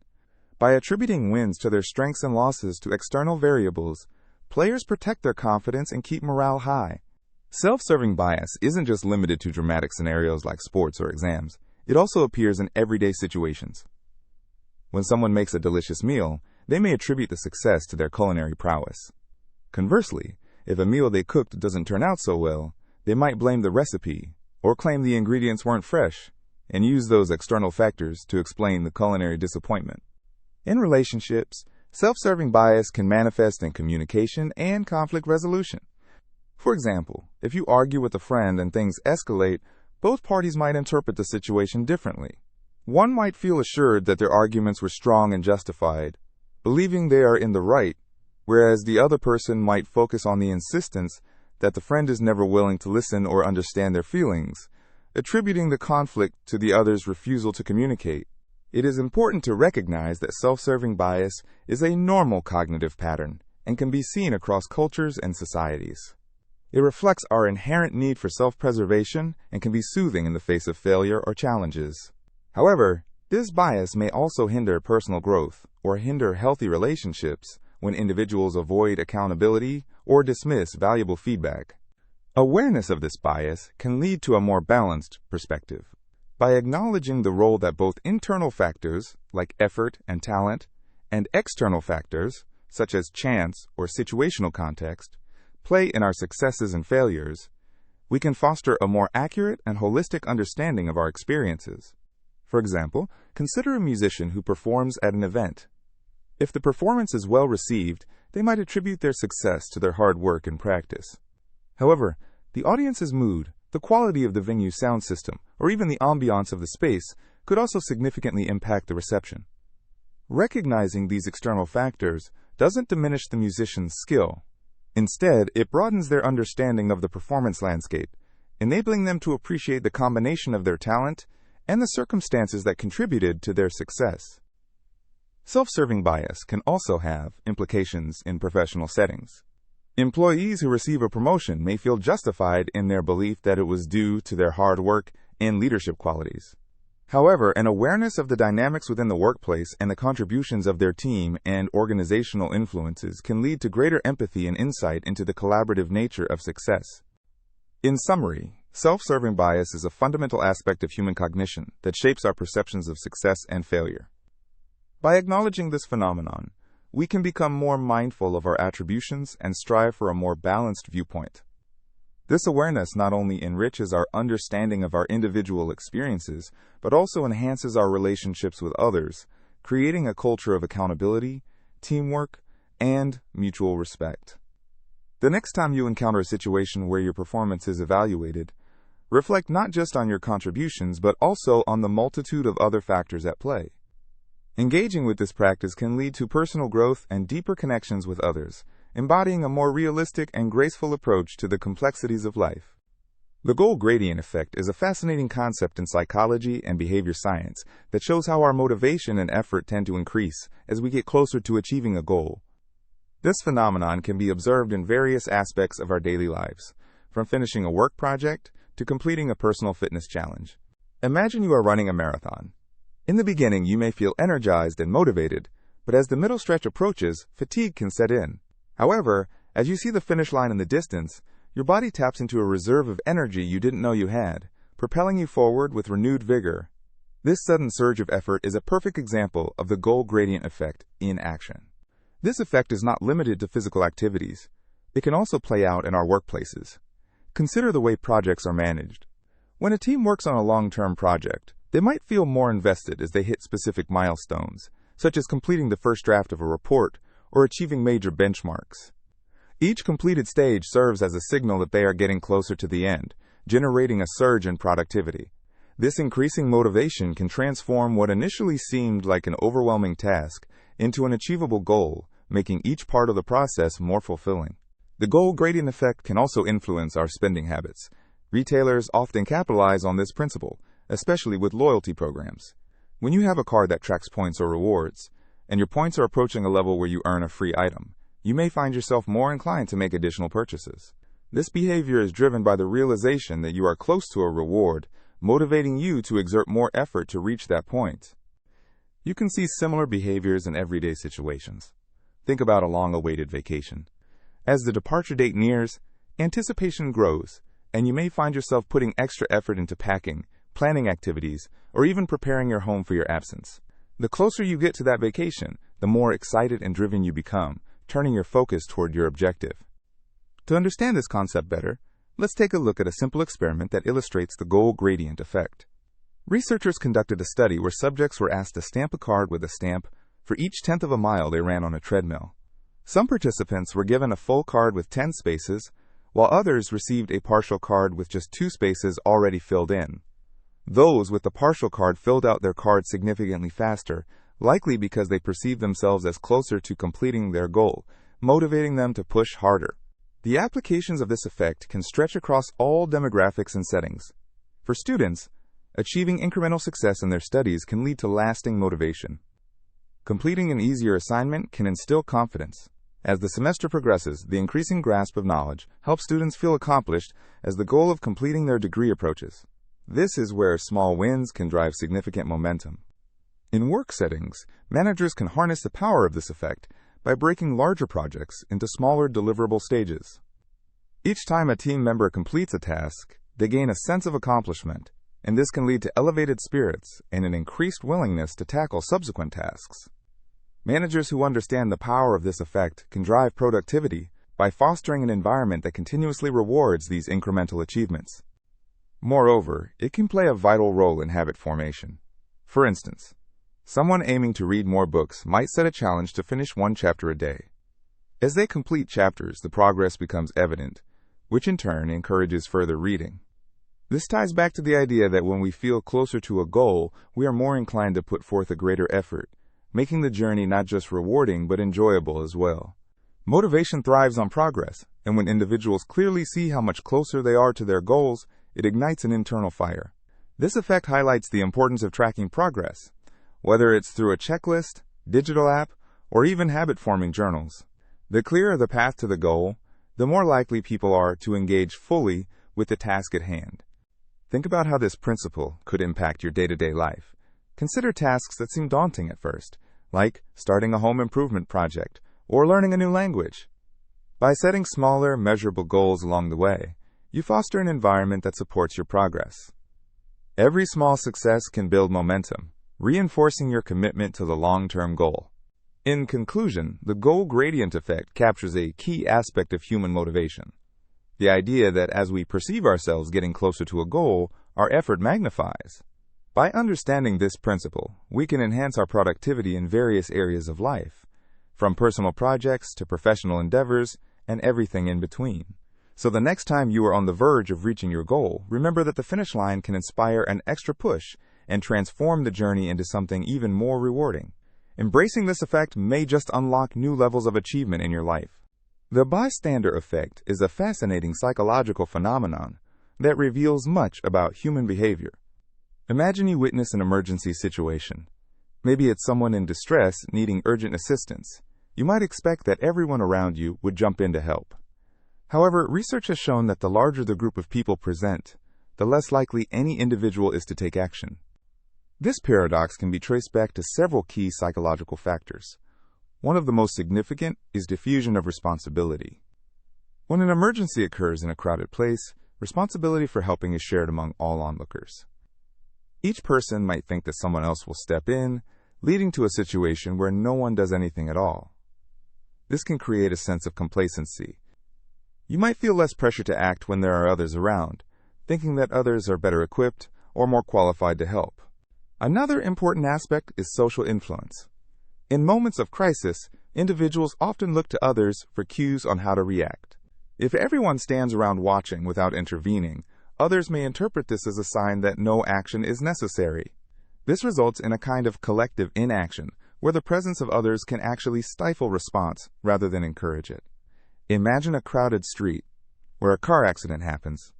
If you see multiple people staring but no one rushing to assist, you are likely to stay still too, caught in the same web of hesitation. There is also the element of fear, which can arise in group situations. People may worry about embarrassing themselves if they misinterpret a situation, or may feel unsafe intervening in a potentially volatile scenario. Taking action could mean confronting a threatening individual or an unpredictable scenario, which makes many individuals hesitant. This fear of making a mistake can paralyze people, making it less likely for anyone to step up. The bystander effect was famously illustrated in the 1964 murder of Kitty Genovese in New York City. Kitty was attacked in full view of her neighbors, yet despite her cries for help, no one intervened. This shocking incident sparked widespread interest in understanding why people fail to help each other in emergencies. Researchers like John Darley and Bibb Ladonais carried out studies demonstrating the bystander effect. They found that when individuals are alone, they are much more likely to help than when they are in a group. Interestingly, the effect can be mitigated. Certain conditions can encourage people to overcome their hesitation and act. For instance, when a single individual is explicitly called upon for assistance, responsibility can shift directly onto them, prompting a quicker response. This demonstrates the power of direct communication in encouraging action. If you were to point to a specific person and say, "You, please call for help," it can break the spell of inaction that often comes with being one of many. Additionally, familiarity with one's surroundings plays a role. People are more likely to assist when they're in their own neighborhoods or familiar environments. This sense of belonging can spur individuals to act, as they develop a connection with the community around them. In smaller, close-knit groups, individuals might feel a stronger emotional investment, making them more inclined to help. The bystander effect has broader implications for society. It highlights the way our social structures can influence our behavior, often discouraging involvement in situations where involvement is needed most. Awareness of this phenomenon is crucial. If we understand the dynamics at play, we can strive to create attitudes that promote intervention. Programs that teach the importance of helping behavior or reinforce the idea that taking action is essential can foster a culture of support. For example, community workshops can emphasize the value of intervening and how to do so safely. Cultivating empathy and a sense of responsibility through education and awareness can decrease the likelihood of the bystander effect in real-world scenarios. Moreover, technology has changed the landscape of how we witness and respond to emergencies. With the rise of smartphones, individuals often record incidents instead of responding. While capturing evidence can be valuable, it's important to balance that with the moral imperative to aid someone in need. Social media campaigns are emerging to encourage people to act rather than record, reinforcing the idea that being a part of a community means being willing to help one another. In essence, the bystander effect serves as a reminder of our shared humanity. While instinctively we may recoil from potential danger or responsibility, it's vital to recognize the power we possess to make a difference. Every one of us has the capability to step out of the shadows and contribute positively in critical moments, transforming apathy into action. By fostering awareness, training, and a culture of active participation, we can help reshape how we respond, turning bystanders into heroes when it truly matters.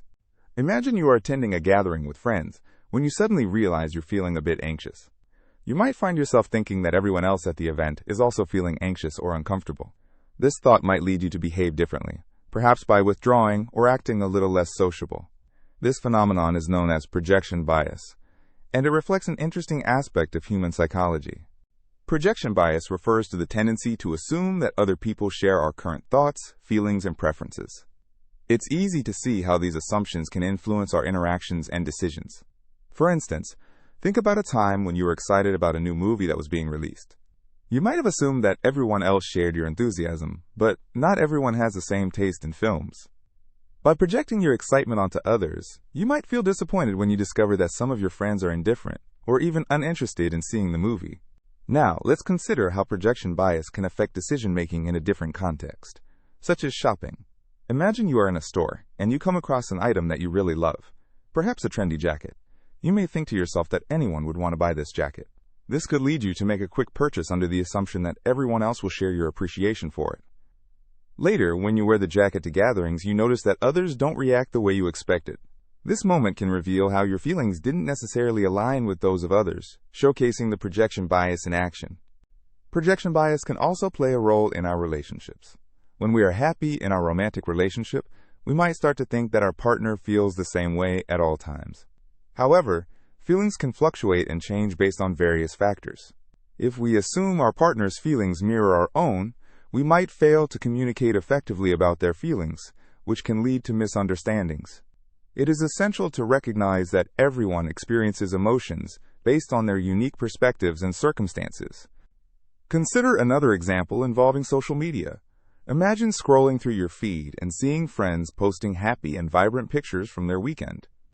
If you're having a tough day, you may project your feelings onto those images, believing that everyone else is carefree and content all the time. This might lead you to feel isolated or down on yourself, when in reality, those joyful posts may not reflect an ongoing state of happiness for your friends. Everyone goes through their highs and lows, but projection bias can cloud our perception. Projection bias is not limited to feelings alone. It can apply to beliefs and opinions as well. For instance, if you hold a strong opinion about a political issue, you might also think that everyone around you feels the same way. This can lead to a polarized environment where discussions become unproductive, as differing viewpoints are not recognized. Engaging in open conversations can provide valuable insights and help us appreciate the diversity of thought. Another area where projection bias emerges is in workplace dynamics. When a person is highly motivated and driven to excel, they may assume their colleagues have the same level of ambition. This assumption can lead to frustration if team members display different work ethics or attitudes. Embracing the idea that everyone possesses diverse motivations can foster better collaboration and enhance mutual understanding. On a lighter note, think about how projection bias can even influence our food choices. When you're craving a specific dish, perhaps a rich chocolate cake, it's easy to assume that everyone else will want to indulge in the same manner. You might invite friends over for dinner, serve the cake, and feel surprised when some guests opt for a fruit salad instead. Recognizing the variety in personal taste and preferences can enrich our experiences and create opportunities for bonding over shared choices. In the world of sports, projection bias also plays a role. Picture yourself cheering passionately for your favorite team during a big match. You might assume that every fan in the stadium shares that same fierce loyalty. However, there are always supporters of the opposing team, and not everyone has the same emotional investment in the game. This realization can provide perspective and help cultivate respect for differing views in a fiercely competitive environment. Projection bias can also have implications for our everyday decisions, such as making purchases. If you enjoy a certain brand of coffee, you might think everyone loves it too. When shopping for gifts, this assumption can lead you to purchase something very specific that might not resonate with the recipient. Understanding that preferences vary significantly can help you make more thoughtful choices in your gift-giving endeavors. Even in creativity, projection bias can surface. Picture an artist working on a new piece of artwork. The artist might assume that everyone will connect with their creation in the same profound way they do. While art can evoke a wide range of emotions, each viewer brings their own experiences and thoughts to the interpretation. This diverse interaction is what makes art so rich and varied, demonstrating that not all people experience the same feelings or thoughts from the same piece. In conclusion, projection bias is a fascinating aspect of how humans interact with one another. By assuming others share our thoughts and feelings, we sometimes overlook the richness of human diversity. While it can lead to misunderstandings, it also presents an opportunity for growth and connection. By recognizing and challenging our assumptions about others, we can foster better communication, deeper relationships, and a more inclusive understanding of the perspectives that shape our world. Embracing this complexity of human experience can help us navigate our interactions with empathy and openness, enriching our personal and shared journeys. Imagine a simple scenario. You walk into a store to buy a new shirt. As you browse, you notice two shirts hanging side by side.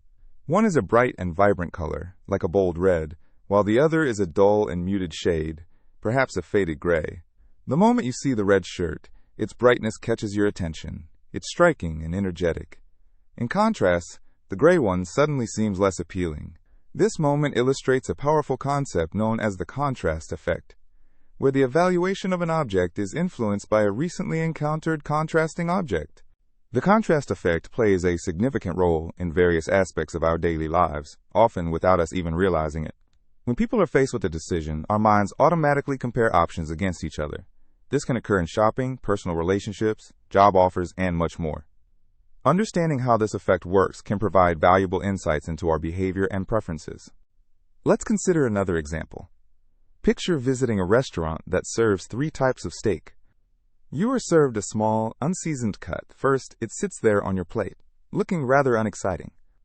Next comes a beautifully grilled steak, with just the right amount of seasoning, sizzling, and aromatic. The contrast between the 2 steaks is striking, elevating your perception of the grilled one. This immediate comparison enhances the desirability of the tasty option and influences your overall meal experience. The contrast effect doesn't only apply to the tangible items we observe. It can also be found in social settings. For instance, if you meet someone who is extremely outgoing and charismatic right before meeting someone quieter, the contrast in their social behaviors makes the quieter person appear even more reserved or shy than they might actually be. Conversely, if you initially encounter a modestly spoken individual, the later meeting with the charismatic person might make them seem even more lively and engaging in your eyes. This change in perception occurs because your mind compares the 2 behaviors, enhancing the distinctiveness of each one. In the workplace, the contrast effect is also prevalent. Imagine a situation where a team is presenting multiple project proposals. If one proposal is particularly outstanding, the subsequent presentations might be judged more harshly, perceived as lacking when compared against the high standard of the first one. This can lead to an unfair evaluation process, where the focus is excessively weighed on comparative performance. The contrast effect can even color our perceptions of ourselves. When we see our image in a full-length mirror right after viewing a photograph of a gremlin-like cartoon character, we may feel positively surprised at how normal we look. This isn't based on an absolute assessment of our image, but rather on the comparative evaluation against the more exaggerated and extreme character. This effect can boost confidence or, conversely, lead to unfavorable judgments when seen in a different comparative light. What's fascinating is that the contrast effect operates across a variety of domains. In the arts, for example, an artist might showcase their less impressive work alongside a masterpiece. The lesser work's value may diminish simply because it's being evaluated in light of something exceptional. This means context can dramatically influence our appreciation of art and other creative endeavors. Marketers and advertisers are particularly astute in applying the contrast effect.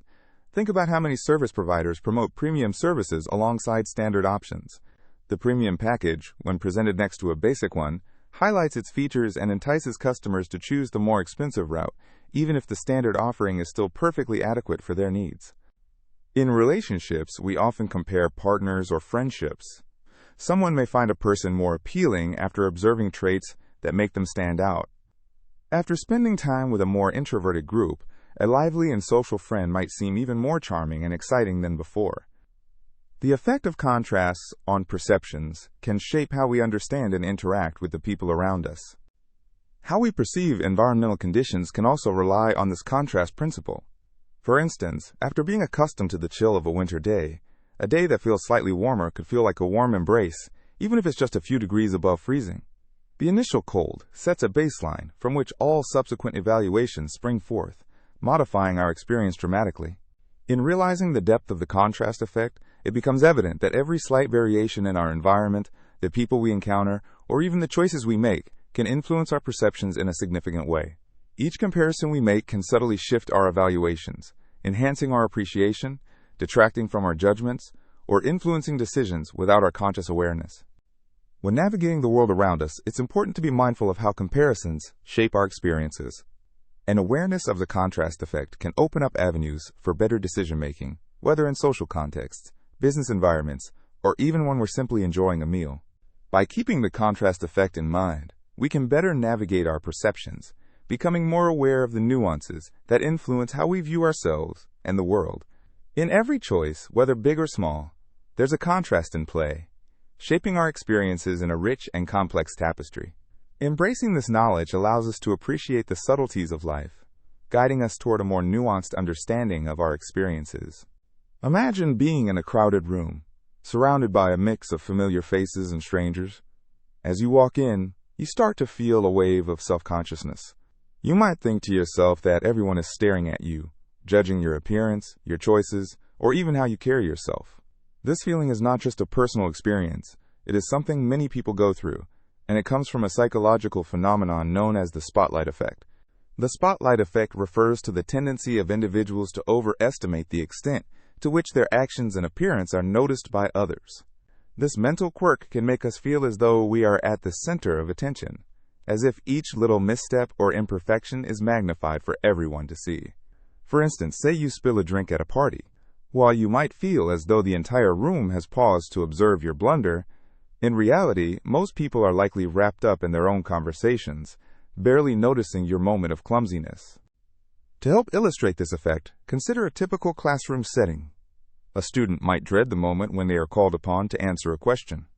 As they nervously step into the spotlight, they could become convinced that their classmates are focused entirely on their hesitation, their stammering speech, or even the color of their shirt. Nevertheless, it's important to remember that most peers are absorbed in their own thoughts and worries, often reflecting on their vulnerabilities rather than critiquing someone else. This heightened self-awareness can stem from our natural human inclination to interpret social cues and understand how we fit into a group. As we walk through life, most of us have a built-in sense of how we are perceived by others. However, this instinct can lead to an inflated perception of how closely others watch us. Just as a performer on stage may feel the weight of 1,000 eyes upon them, we often carry that same burden in everyday situations. One of the driving forces behind the spotlight effect is imagination. Our minds can easily conjure up scenarios where we believe we have made a significant impression, both good and bad. For example, if you trip in front of a crowd, you might picture them laughing, sharing the story of your stumble later on. In truth, they may have momentarily noticed but quickly forgotten as they moved on to their next conversation or task. But why does this happen? Psychological research suggests that our brains are wired to focus on ourselves.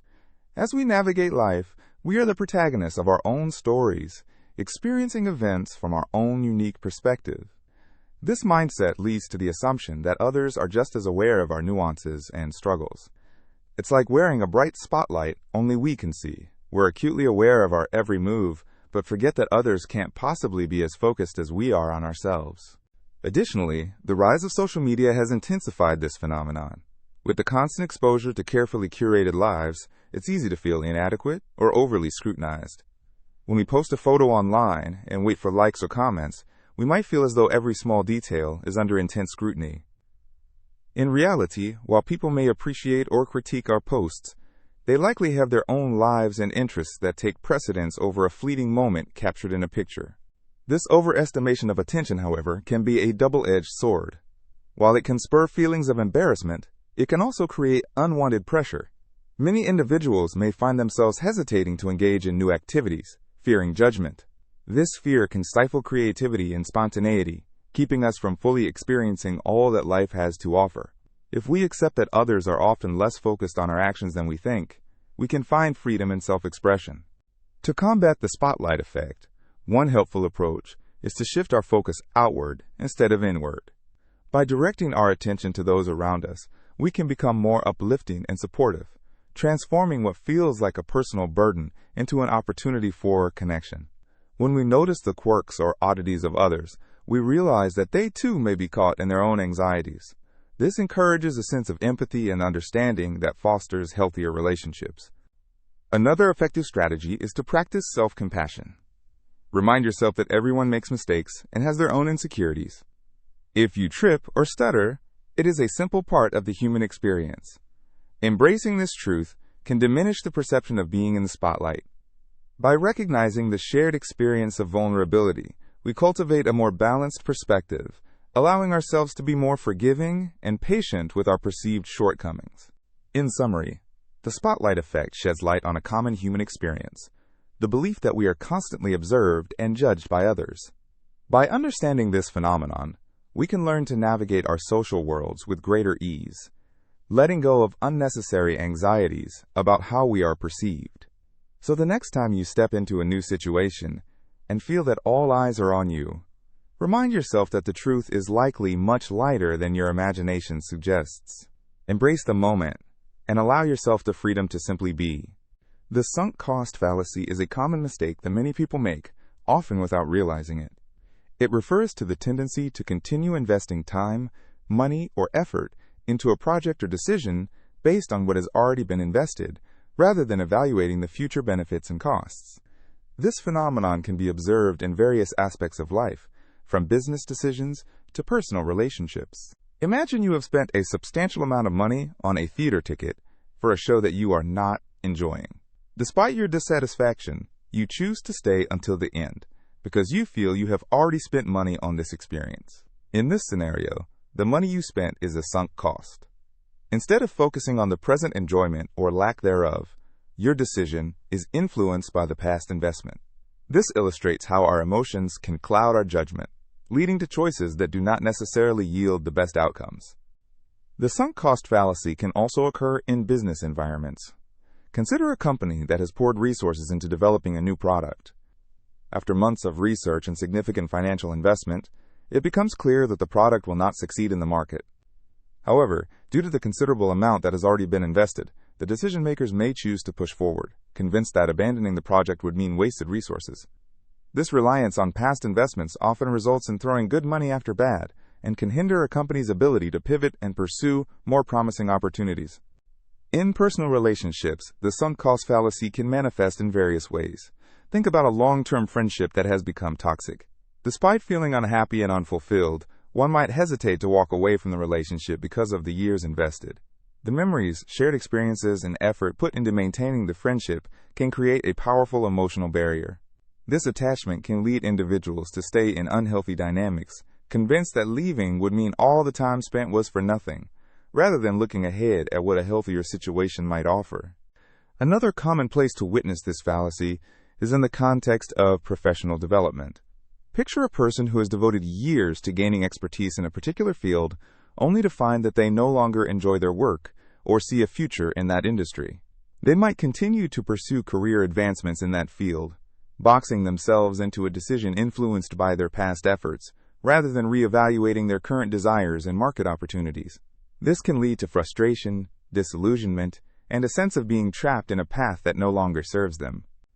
The sunk cost fallacy not only affects individual choices, but can have broader implications in societal contexts as well.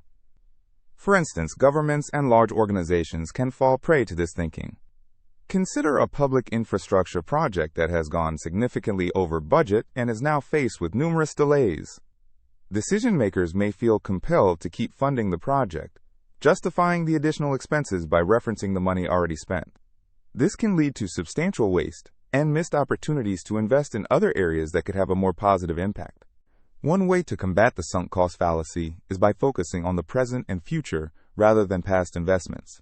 It is essential to evaluate the current situation objectively and ask questions like, what are the potential outcomes? Are the benefits of continuing outweighing the costs? This practice of reassessment can create a clearer picture of what choices would lead to better results, free from the emotional weight of past decisions. Engaging in a mindset shift can also aid in overcoming the sunk cost fallacy. Instead of viewing previous investments as losses, consider them as learning experiences. Each investment, whether successful or not, teaches valuable lessons and provides insights that can guide future decisions. By reframing past investments in a more constructive light, individuals can alleviate the pressure to cling to failing projects or relationships. It can also help to seek input from others. Discussing decisions with friends, family, or colleagues can provide fresh perspectives. Others may see things that you overlook, helping you to assess the situation more rationally. They can offer encouragement to make decisions that align with your current needs and desires, rather than those dictated by past commitments. Another effective strategy is to set clear boundaries on investments. For instance, when starting a new project or relationship, establish criteria for when to reevaluate or potentially discontinue your commitment. By having predefined thresholds, you create a safety net that allows for flexibility and sensible decision-making without getting overly entangled in emotional investments. Ultimately, the sunk cost fallacy is an important concept to understand. While it is natural to feel attached to our decisions and investments, being aware of how this attachment can cloud judgment enables us to make more informed, future-oriented decisions. Embracing a mindset of adaptability and learning from experiences encourages growth, allowing for better choices in all aspects of life. By recognizing the sunk cost fallacy and implementing strategies to mitigate its impact, we can improve our decision-making process and position ourselves for greater success and fulfillment, unshackling ourselves from the constraints of the past. Embracing change and being willing to pivot towards more beneficial paths can lead to more rewarding experiences and outcomes.